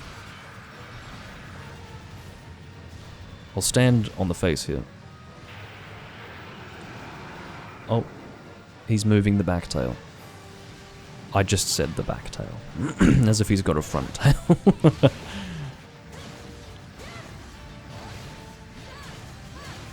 Doomlink, the king of tautology.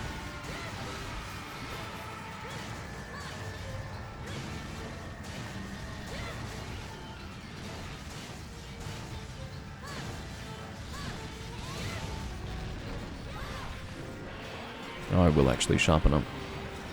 How much white do I have? It's enough to sharpen up to, I'd say.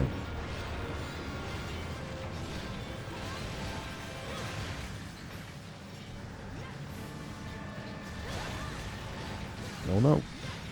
And that's alright, I'd probably best get moving. I'm glad I didn't get bombed. That was close. Maybe that was his intention. Bloody hell. You guys had better get off quick. And there you go.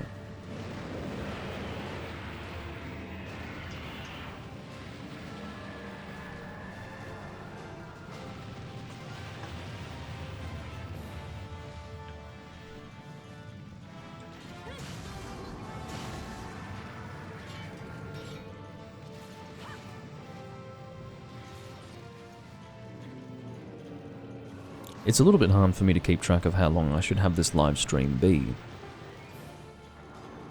How long have we been live for? 2 hours and 20 minutes. I'll probably go and I'll make it a 3-hour long live stream. That should cover us.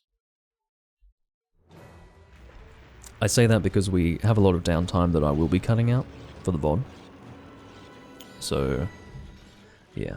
It necessitates a much longer live stream here, unedited. So,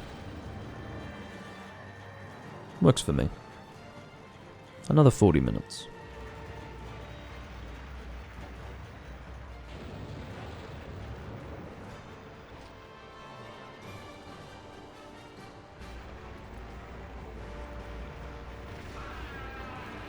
Wow. We've already got a knockdown, but we can't actually get into the mouth like that. I think we can still deal damage to the hit zone. Which is hit. Sorry, Mizu. Yeah, I think I can't see shit.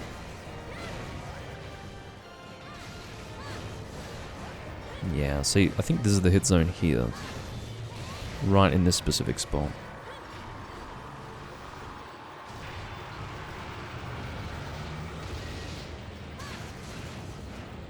I'm trying to golf swing that. Oh, it did actually make contact. That's good. And there's high grade earplugs for it. The benefit to it is that sometimes when this monster roars, you might not be able to position yourself, or rather create some distance between yourself and the Jamaran before he does the roar, which means that when he comes down, he'll end up hitting you. So high grade earplug just means that you can position yourself out of his way and then be given the opportunity to position yourself stupidly like that. I'll be on this arm, it looks like, and then those guys will be on that arm. I wonder why it doesn't look like Try anymore, Spyro. Yeah, the only reason why I have changed games is because there was no one else to hunt with in Try, so I've moved to Portable Third.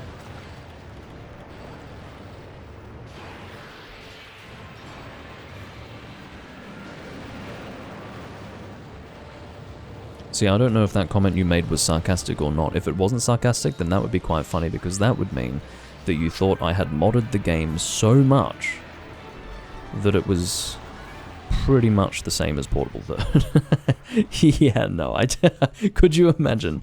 That would be terrible to do that. That would be really terrible. Imagine going to these lengths to make the game look like Portable Third, when you could just go and play Portable Third. That would be awful.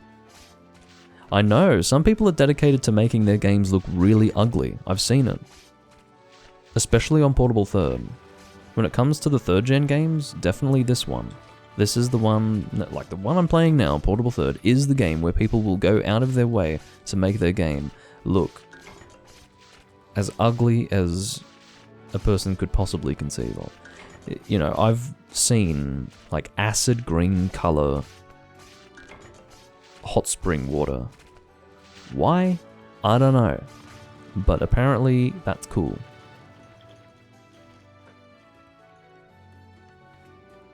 Nice work, Beta. Yeah, I probably should update it, shouldn't I? I am able to update the stream information while live, so I probably should do that instead of being lazy.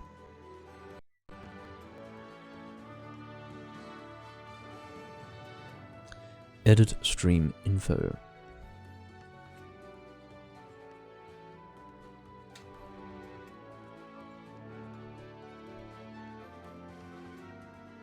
Of course, for those of you watching, you would have to refresh the page in order to be able to see the change, but for anyone who's coming in now, it will actually be...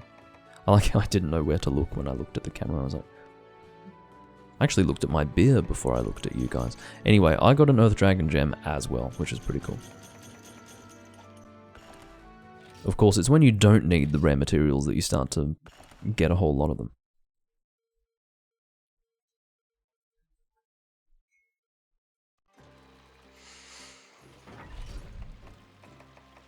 Looks like Beta is going to make use of that to make the Demon Bind, which is a good switch axe.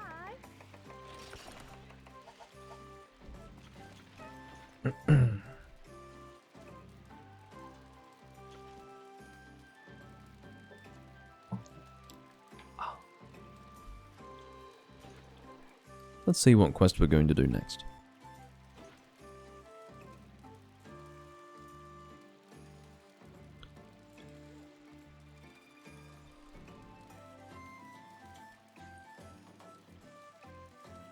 Kurapeko. Okay, well, what's going to be more exciting than one single Kurapeko? Because that's what we've been given. We're not doing that. That's going to be over and done with so quickly we may as well have not even departed on the quest. If there is a multi-consecutive hunt Kurapeko, then we'll do that. That's the ideal, because that would mean that we're not going to have someone hosting a second monster, which I would really like to avoid. It's not the end of the world if that happens, but... yeah. I will also check the event quests.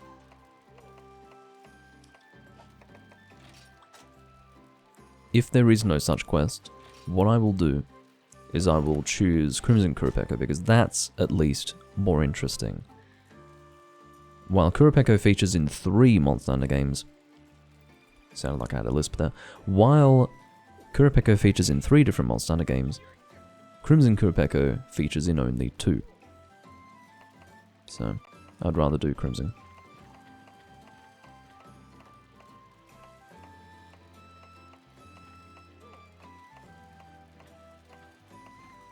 See, what's that?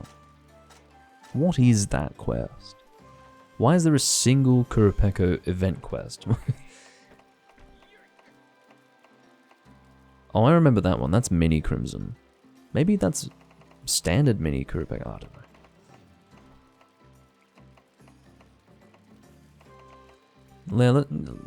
Let's actually do Mini Crimson Kurapeko. That sounds like a lot of fun. Haven't done that in a while. Oh, yeah, let's do Black Diablos. I'm happy to do that. I don't care. The only reason why I do the random hunt command is so that there's a quest being chosen for us, and I'm not making the decision myself. And I also try to avoid grinding anything. But I'm happy to do a Black Diablo, so I'll let the team know.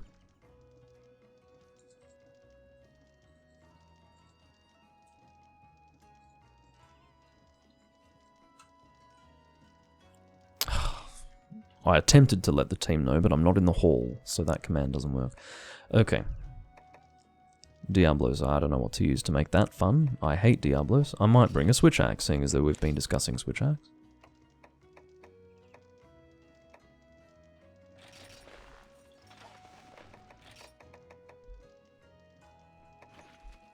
Amber Hoarfrost, I think, is what we want. Yes.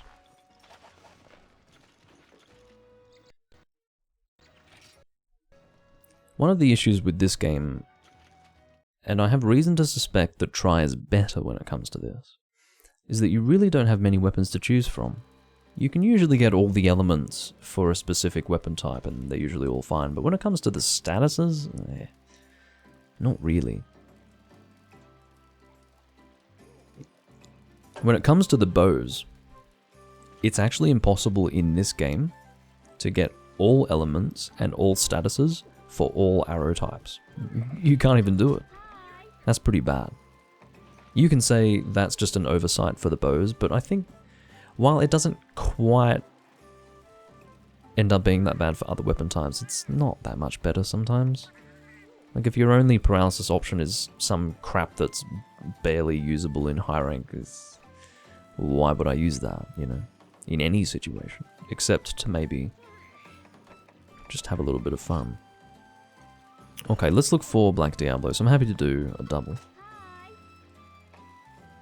If there is such a quest. So what precisely do you need? 2 Black Curl Horns, so that quest wouldn't be helpful. Might just do single Black Diablos in that case. Yeah, let's just do single. Damn. Black Anger in the Night. Do we have enough references to darkness? That sounds like a short story I would have written when I was in primary school. Sad but true.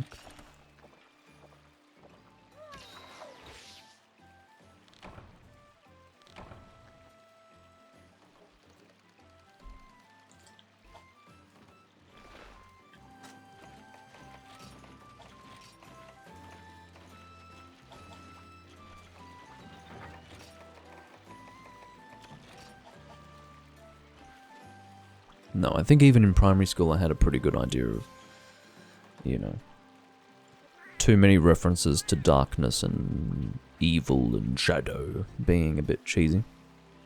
So yeah, they'd be there, but I'd try to limit it.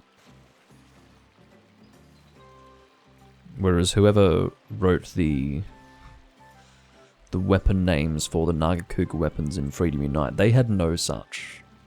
Maybe they were just honestly translating it, right? And it's actually the Japanese guy's fault. But if you get to the point where you've got a greatsword called the Darkness Darkblade, you know that there's something not quite right. Some guy named Shut the Fuck Up just joined our room. I'm now pleased to say that he's gone. Lovely. It's as if he just joined to make that statement, and now he's left. His work here is done.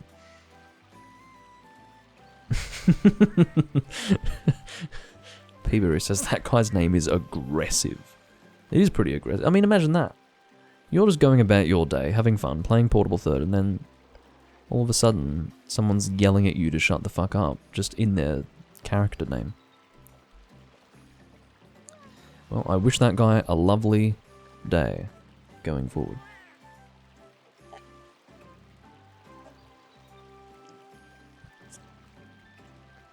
I think I did sit in Hot Spring, didn't I? Yes. Just wanted to make sure. I managed to forget it last time. Beta's using the Pirate J switch axe. I don't think I even made that in this game. I probably should. I'm trying to remember if I made any Pirate J stuff in this game. Probably not. I'll double check. I'll try to remember to check after this hunt.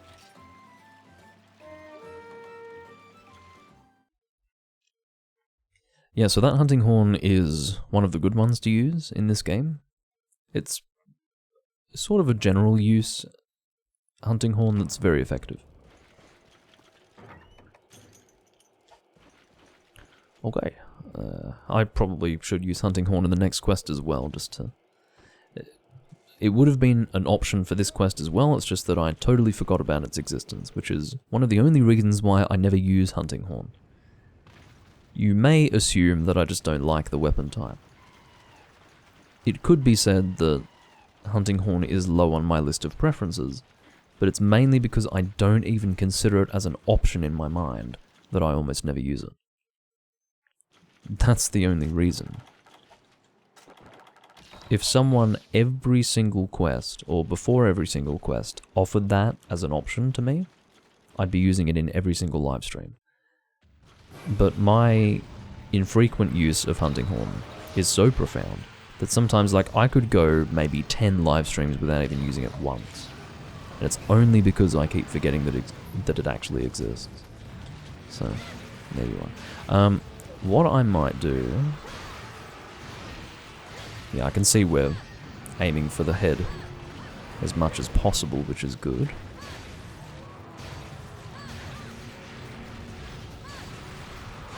Yeah, we're gonna break these horns in no time at all. Check that out. We've already got one. I just about finished that sentence by the time we got rid of one horn. Pretty good, hey?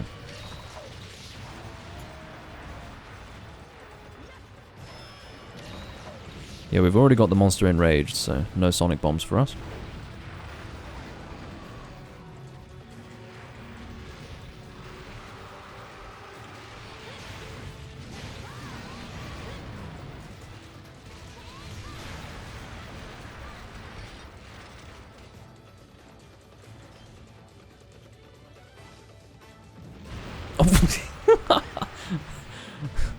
Talk about complacency. Oh yeah, I'm gonna crouch and start crawling. And then what happens? Pops up underneath me. Oh well. I have high-grade earplugs, what are you doing? I also need to make sure to remain consistent as to whether I'm gonna talk in the first person or the third person. But anyway. Reveal yourself. Female creature. Black anger in the night. Well, one thing that I can say is definitely accurate is that it's a black coloured monster and that it's fucking angry. And that it's night time. It's a very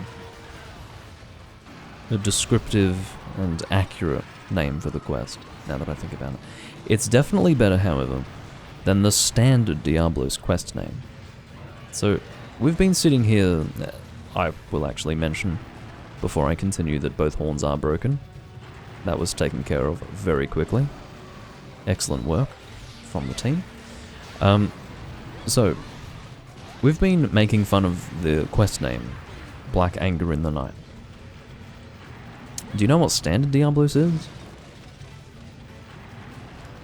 Hunt wyvern on desert. Now you tell me which one you think's better. Black Anger in the Night or Hunt wyvern on desert.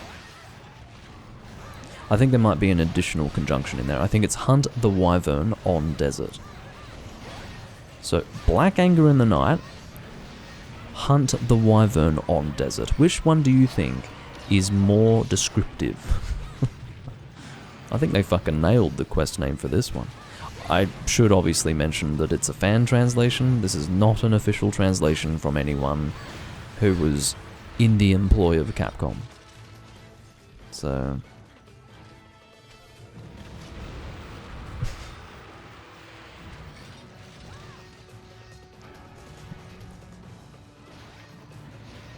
Apparently some of the quest descriptions in this translation are also really bad. Which makes sense. I mean, it's sort of a low priority if you think about it. If you've got a translation project for a Monster Hunter game, what do you think is going to be of the lowest possible priority? I'd say that would be the totally non-essential details, which are written in the quest description from whoever has apparently issued the quest to the guild, or requested the guild to make a quest for hunters to then join. But having said that, some people really care about the lore, so that's probably been a subject of considerable distress. Oh, we're about to get a warning. It depends what it is. We'll hang around. I'm happy to do it. We've just completely obliterated this monster. So it gives me... Oh, Yells doesn't want to do it at all. Okay. Fair enough, we won't do it then. He immediately decided not to do it. So... I guess he's trying to keep on task or something? I'm not sure. I'm not sure why he didn't even wait to see if I wanted to do it, you know?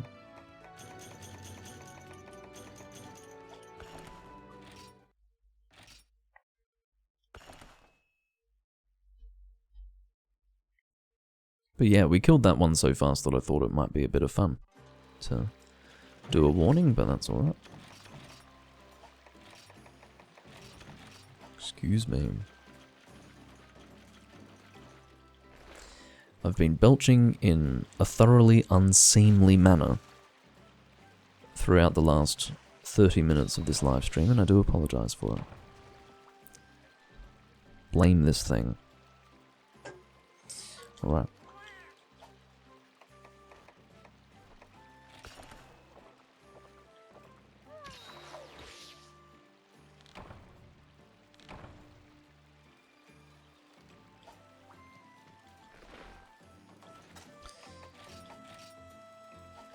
Mini Crimson. And also before I do that, which is to say before I post the quest, I will check to see if I can make the Pirate J switch axe. I'm sure the reason why I didn't make it is because it's shit. It looks cool, 100%, but I'm sure it's a substandard weapon, so let's have a look. Oh god, I need Bathosite ore. It's actually not too bad. Look at that. I'm trying to remember I think it's an increase of 15 true raw when you upgrade the attack in Portable Third, so it'll be 215 true raw. And it's 3 slots, like, fuck. It's not that bad at all. Yes, that says 250 from a Cantor, but don't forget that that's some pretty terrible sharpness. And that has negative... yeah, you can see Pirate J axe is not very good. The same can be said of the True Cutter Sword. That's not to say that it's a Pirate J weapon, it's to say that it's, you know, an event weapon, general use, raw, lots of slots, but... yeah. I need some Bathosite ore, which is pathetic considering that we just did Gen Moran and I could have gotten some by mining his back. It's actually quite funny because I was considering mining his back and then decided against it, and then almost immediately after I go and check to see a weapon that I could make if I had more Bathosite ore. Whatever. I definitely haven't made it already, right? No. Very well.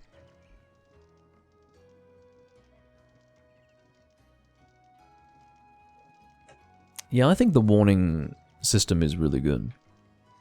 I don't really agree with the warning system existing in place of invading monsters. I like the idea of having another monster roaming around the locale. It feels like the natural order of things. Why would it be that only the monsters that are in the quest would be in this place? So I don't like the warning system excluding the possibility of a monster invading. I'd like to have both. Which also therefore means that I agree with you that it should come back as an idea. It's pretty cool. Yeah, that's right. That's pretty much the point that I'm making, Beta.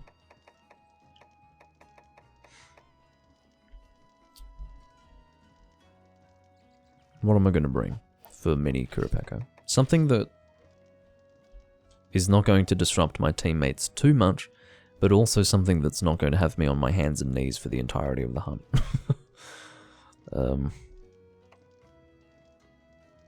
I guess dual blades. Demonized mode dual blades, that'll probably do it. I like that idea. So we want Ice Elemental dual blades, which is Snow Sisters. Yeah. Lagombi weapons. Can you fucking believe that? How many times have you seen me use a Lagombi weapon? Crazy. That's Portable Third for you.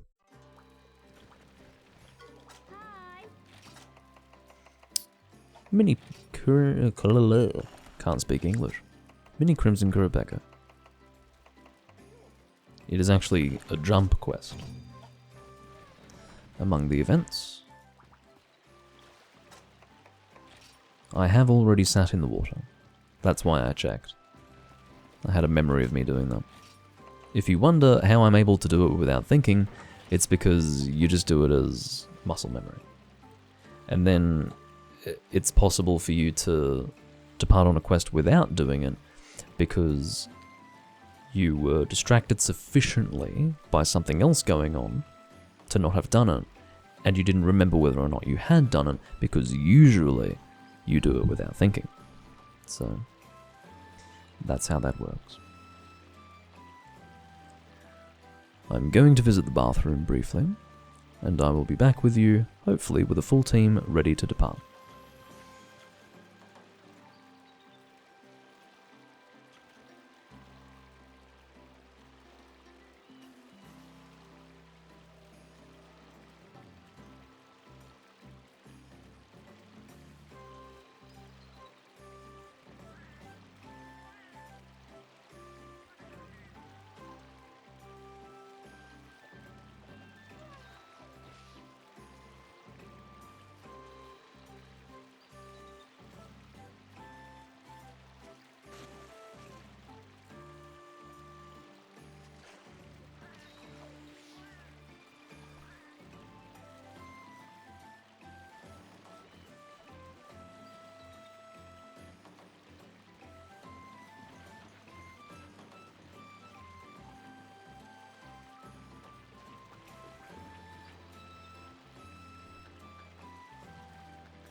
I have returned.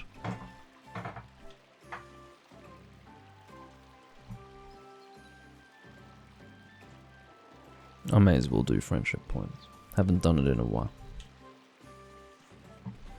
I wonder when the last time was that I did it. I'm actually going to check.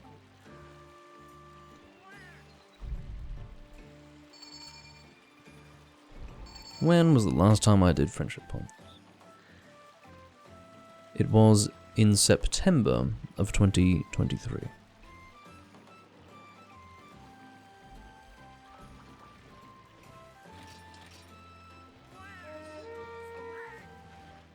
Oh, very good. That guy's using the Gourd light bowgun. That first appeared in this game, by the way. The only game that I've actually used that in, interestingly, is Monster Hunter Generations Ultimate.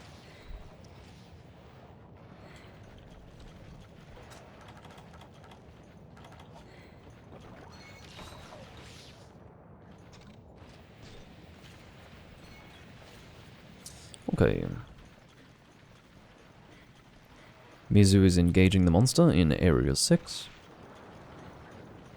So we'll head on over and see what's going on.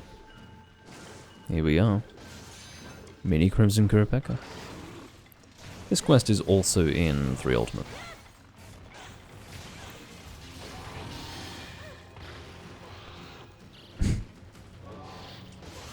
Fun little monster, hey? Yes. Well, he summons a mini monster. It's an Urugan, not a Deviljak. Summons mini Urugan, which I think is amazing that they took the time to do that.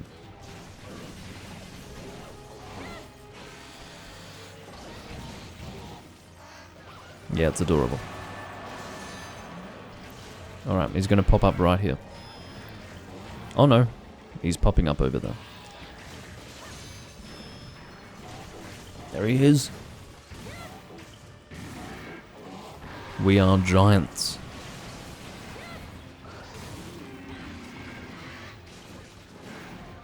Of course, it became a bit of a tradition after the mini Kutku quest from 2nd gen. Or maybe there's an event quest for it in 1st gen that I'm not familiar with. It's possible. That's one thing that I really don't know much about when it comes to 1st generation, and that is the event quests that existed. I don't know if they had monster size changing quests in there. I associate that with 2nd gen personally, but yeah, it could have been done in 1st.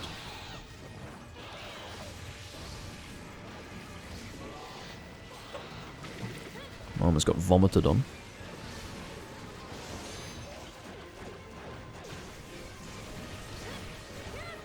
I'd say Dual Blades is probably one of the best Blade Master options for this. Everyone else is going ranged, and I don't blame them for it. Oh, you poor thing. That just makes me feel terrible, having done that. Shit.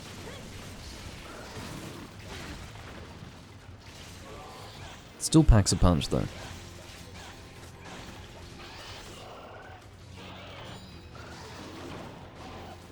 Because I have speed sharpening, I see no reason to not sharpen back up to white as soon as I drop down.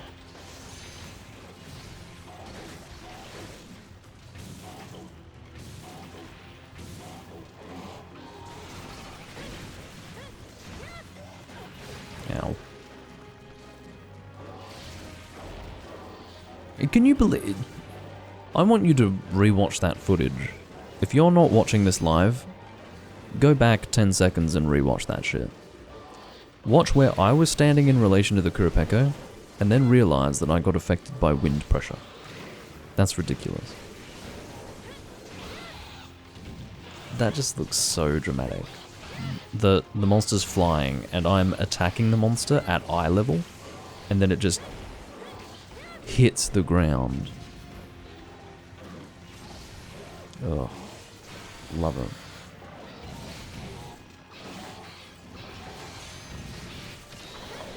Yeah, Crimson Kurapeko is really a credit not just to the Kurapeko species in general, but a credit to the concept of subspecies. Just an excellently done subspecies. Really feels like a new monster in a lot of ways. Has a roar that affects you, does flash bombing, probably does a few other things as well. Let's try to kill it before it leaves.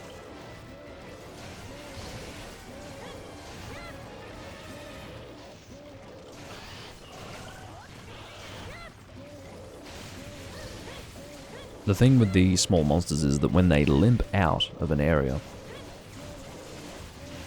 they do actually go to the same exact spot. It's just when they're smaller, it takes longer for them to travel to that spot. So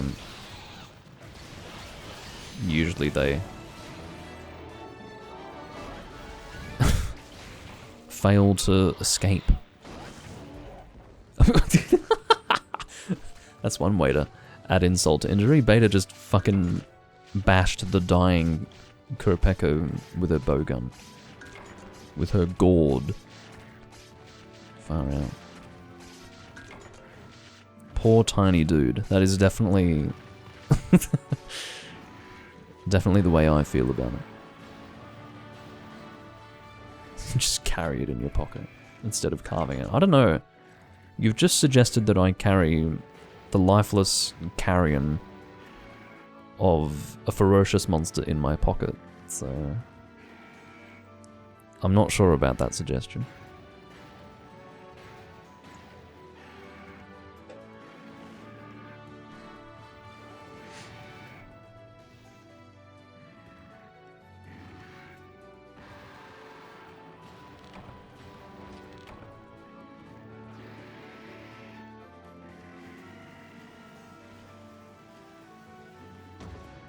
Quest clear.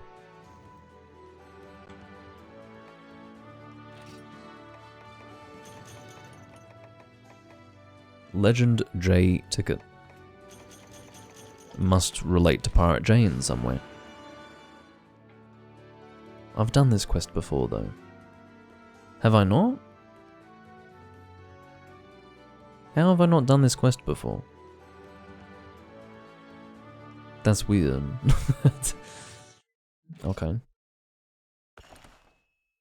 Maybe I never ended up doing it with this save, which is really strange. I guess all the times that I've done this quest have been in 3 Ultimate when live. I thought I must have done this live at some point, but I guess I've neither done it live nor in my own time with this character, which is extraordinary.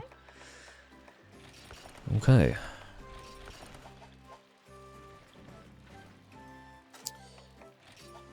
Now.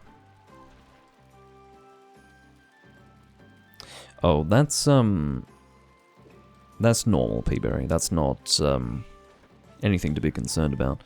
It's just a weird error that comes up. I think it's to do with the patch. Something to do with the patch. So it says, old save data detected. When you save, it will not work on outdated PSP firmware anymore. It's not anything to worry about.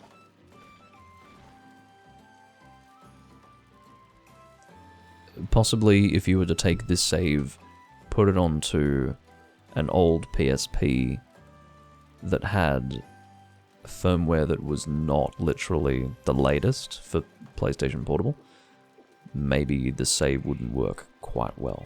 Like, in quite the right way. Maybe you wouldn't be able to access the DLC quests. I'm not sure. But, yeah.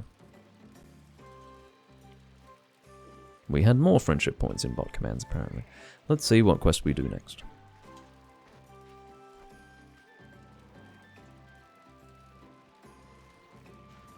This is hilarious.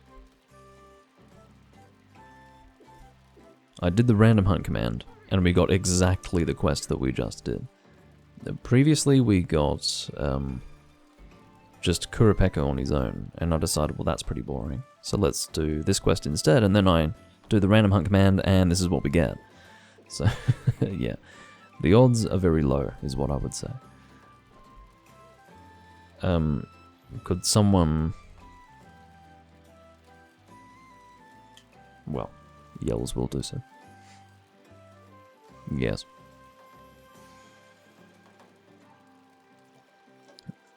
Jade Baroth and Glacial Agnactor. This is going to be... I don't mind. Look, someone's going to be hosting the quest. Just Yells, please don't join as the second person.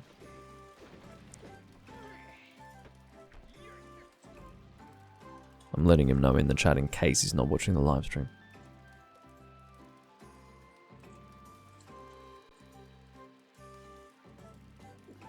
So this is going to be the Metal Gear Solid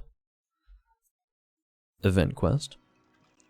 They actually changed the theme music. It's quite fun. So I hope you guys will enjoy it. Obviously we want something dealing fire damage. I said that I would bring Hunting Horn, and I shall do so.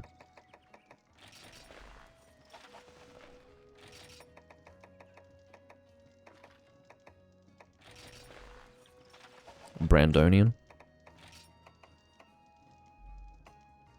It's an elemental attack boost, Hunting Horn, so hopefully everyone else is bringing element.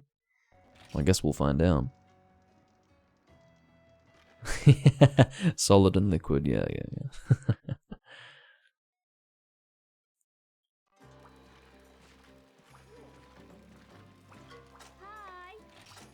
Yeah, I see you remember this from the last time I did it live. Alright. I always do that. I always go to low rank first because I'm just spamming the A button. Oh fuck, what is it? On-site note. A bowgun only? Okay. Just when I wanted to use a hunting horn. Bowgun only. It makes sense. It's Metal Gear Solid.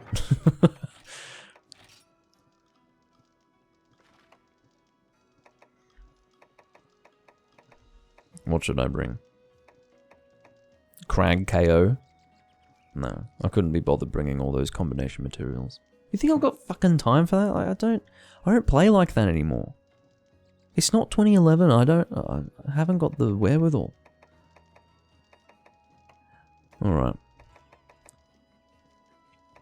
That's an excellent idea. Oh no, it's bowgun only, not ranged only. It's literally bowgun only. I got excited. I thought, yeah, I'll use a bow. Fine. I'll bring... crouch fire fucking whatever it's called. Elemental bowgun. No, I'd better not, because I'm going to be using only fire, which means I do actually want the mileage that I'm going to get out of rapid fire. So, there we go. My female character has very short pants on for the viewing pleasure of a large percentage of my audience. And no, it's just literally what happened to be the mixed armor pieces for these armor skills. Load up, attack up medium, bonus shot, and element attack +1. Which is really annoying, and I hate that the translation team did this. It's literally just element attack up. There is no +1, because that's a relative term. There's no need to say +1 if there is no level beyond that. Honestly. Yeah, pretty good skills. I'm pretty happy with them. And this, as I mentioned earlier on in the live stream, is an example of a bowgun that shoots all elements rapid fire. This is basically your White Fatalis absolute bowgun, equivalent for Monster Hunter Portable 3rd. I have never seen anyone use it in Generations or Generations Ultimate. I'm assuming that it exists in that game, but then you're sort of doubling up at that point. It makes sense for it to exist here, because there's no absolute bowgun. Because there's no White Fatalis. That'd be a good name for him, Absolute Fatalis. Like the complete expression of a Fatalis. Anyway. But yeah, I'm assuming it exists in Generations and Generations Ultimate. It's just I've never looked to see if I could forge it, and I've never seen anyone else use it. So maybe it doesn't exist. Someone's going to have to check for me. But yeah, it's a pretty cool weapon. Hi, says the lady in blue.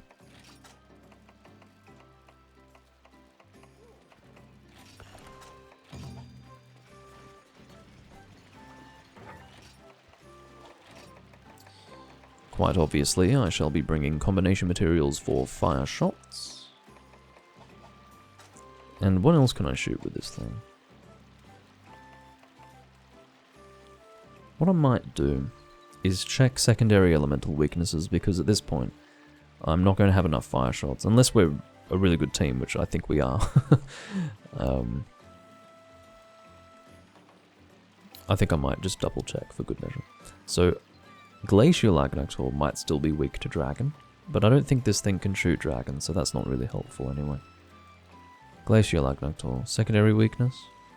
Yeah. Really? Oh, it's, yeah. So, provided that Glacial Agnator is non-hardened, dragon is actually the best choice. But the thing is, he's always going to be fluctuating between hardened and non-hardened, so I would personally recommend that you use fire. It's the best choice. You could always have someone turning up with dragon to benefit from everyone else using fire and melting the armor, but yeah, I wouldn't bet on that. You could always evaluate what other people are using and then choose to bring dragon for that reason. So thunder is an alternative element. That is the tertiary weakness of Glacial Agnator. Could always bring that. Jade Baroth is the same. Brilliant. In fact, thunder is a really viable secondary weakness for Jade Baroth, so I will bring thunder shots as well. Very happy with that. Do we have our fourth hunter?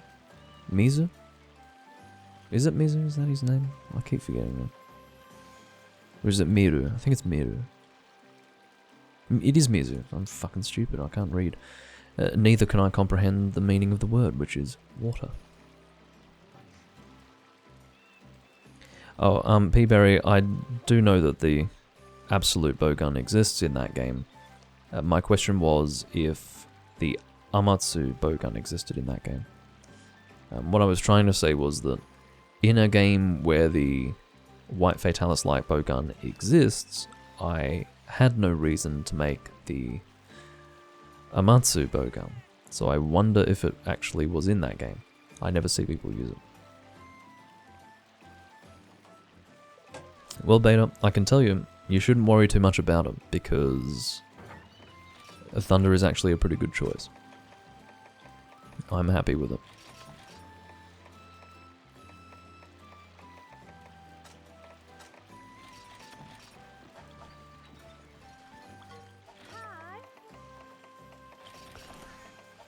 I'll have to put some stuff away.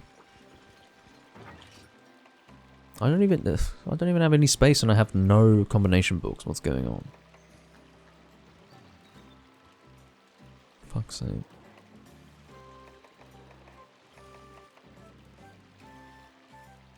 I'll have to bring some combination books. There's no way around that. I'll put away psychoserums, cool drinks, antidotes. I'll bring 2 combo books, and I'll bring flashbugs.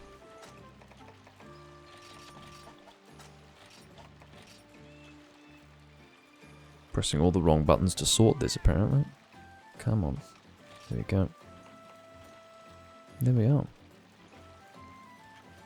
Alright, we are well placed, I think, to proceed with ammunition that will be sufficient. However, I should bring normal level 2 as a backup. Let's put away... what do we really, really not need out of all of this? Whetstones? No.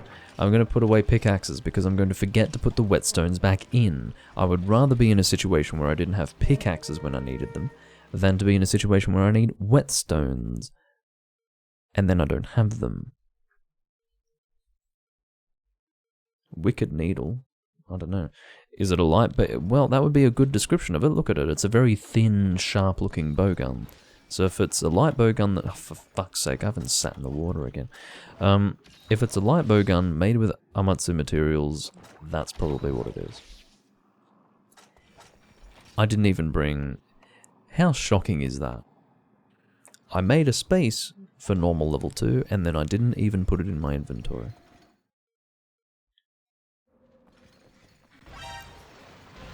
That's very interesting. I have never seen anyone use it in that game. The heavy bowgun, by the way, is very good for pellet. And if it's in that game, I've never seen it either. Check to see if the heavy bowgun's in that game. It's really crazy to me that I've never seen anyone use the gun.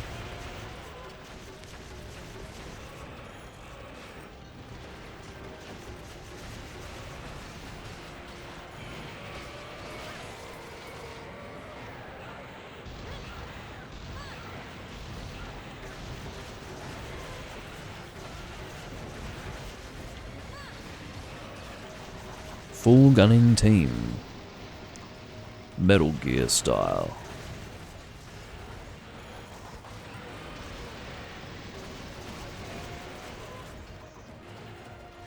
There you go. Amatsu heavy bowgun. I can tell you that there is a slight possibility that I may have seen one person use the Amatsu Magatsuchi light bowgun in Generations Ultimate but forgot about it. But I can tell you, without any uncertainty whatsoever, that I've never seen anyone use the heavy bowgun. It's quite interesting. It's got this weird dial on the side of it. Looks like a clock face. It's like a wind-up thing. It's pretty cool. I like it. It's a very cool heavy bowgun, but unfortunately in Monsanto Portable 3rd it is associated with idiots who use pellet online. It is literally a crouch fire pellet heavy bowgun. That's probably why you never see it.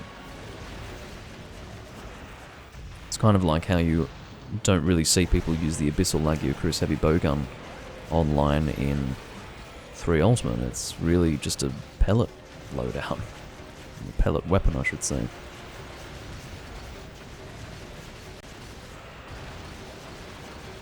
I feel bad for this Agmental.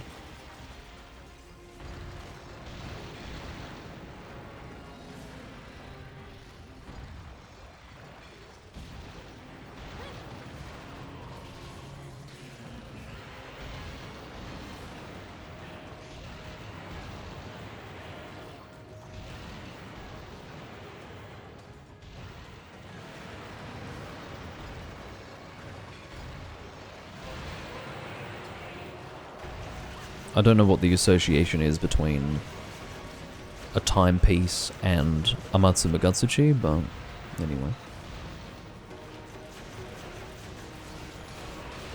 Maybe I'm just not creative enough. So what I think I'll do is I'll expend all of my flaming shots on Agnaktor, and then I will...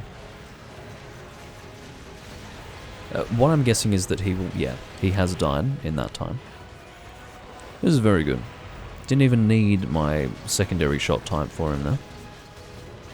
I honestly feel bad for these monsters. They are going to get decimated by us.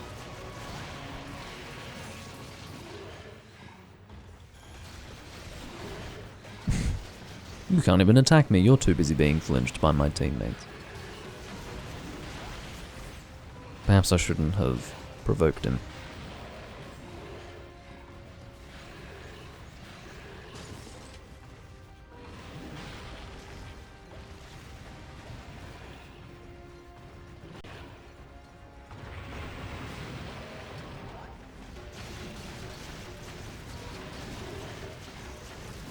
Yeah.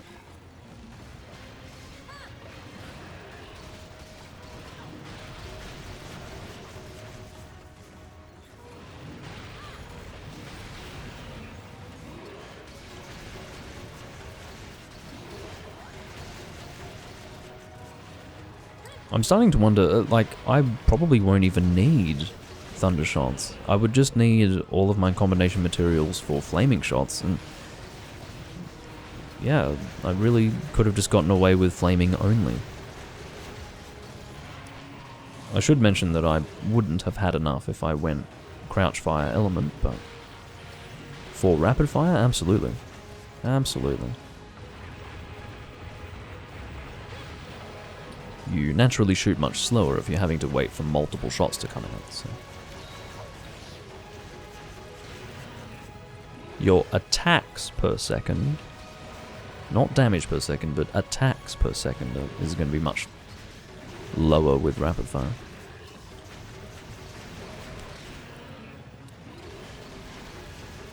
If you start going around the Monster Hunter community talking about APS, people are going to look at you funny. But I think that it's a relevant thing. I think it's important.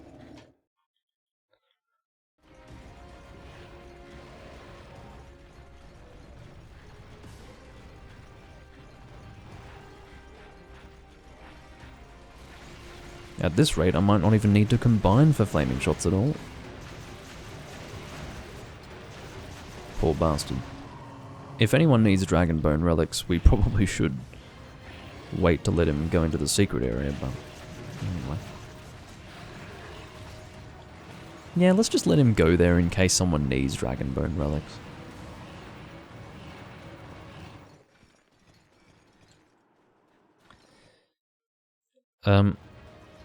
No, it can only be broken by a monster, Peaberry.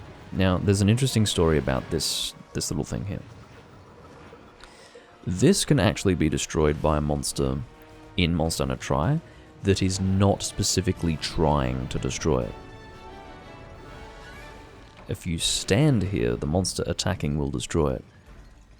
Beginning with this game and continuing in 3 Ultimate, the monster has to do a deliberate attack on that part of the terrain to break it, which is very interesting.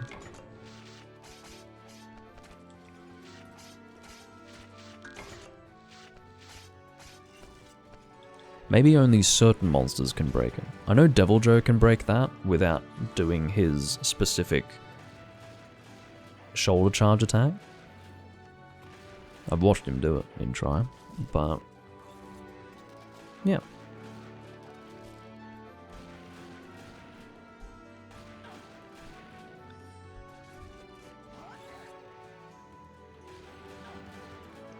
Yeah, no, this is definitely something that only monsters can interact with.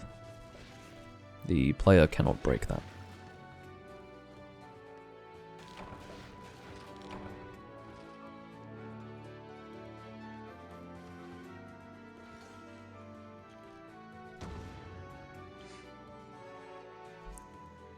Alrighty.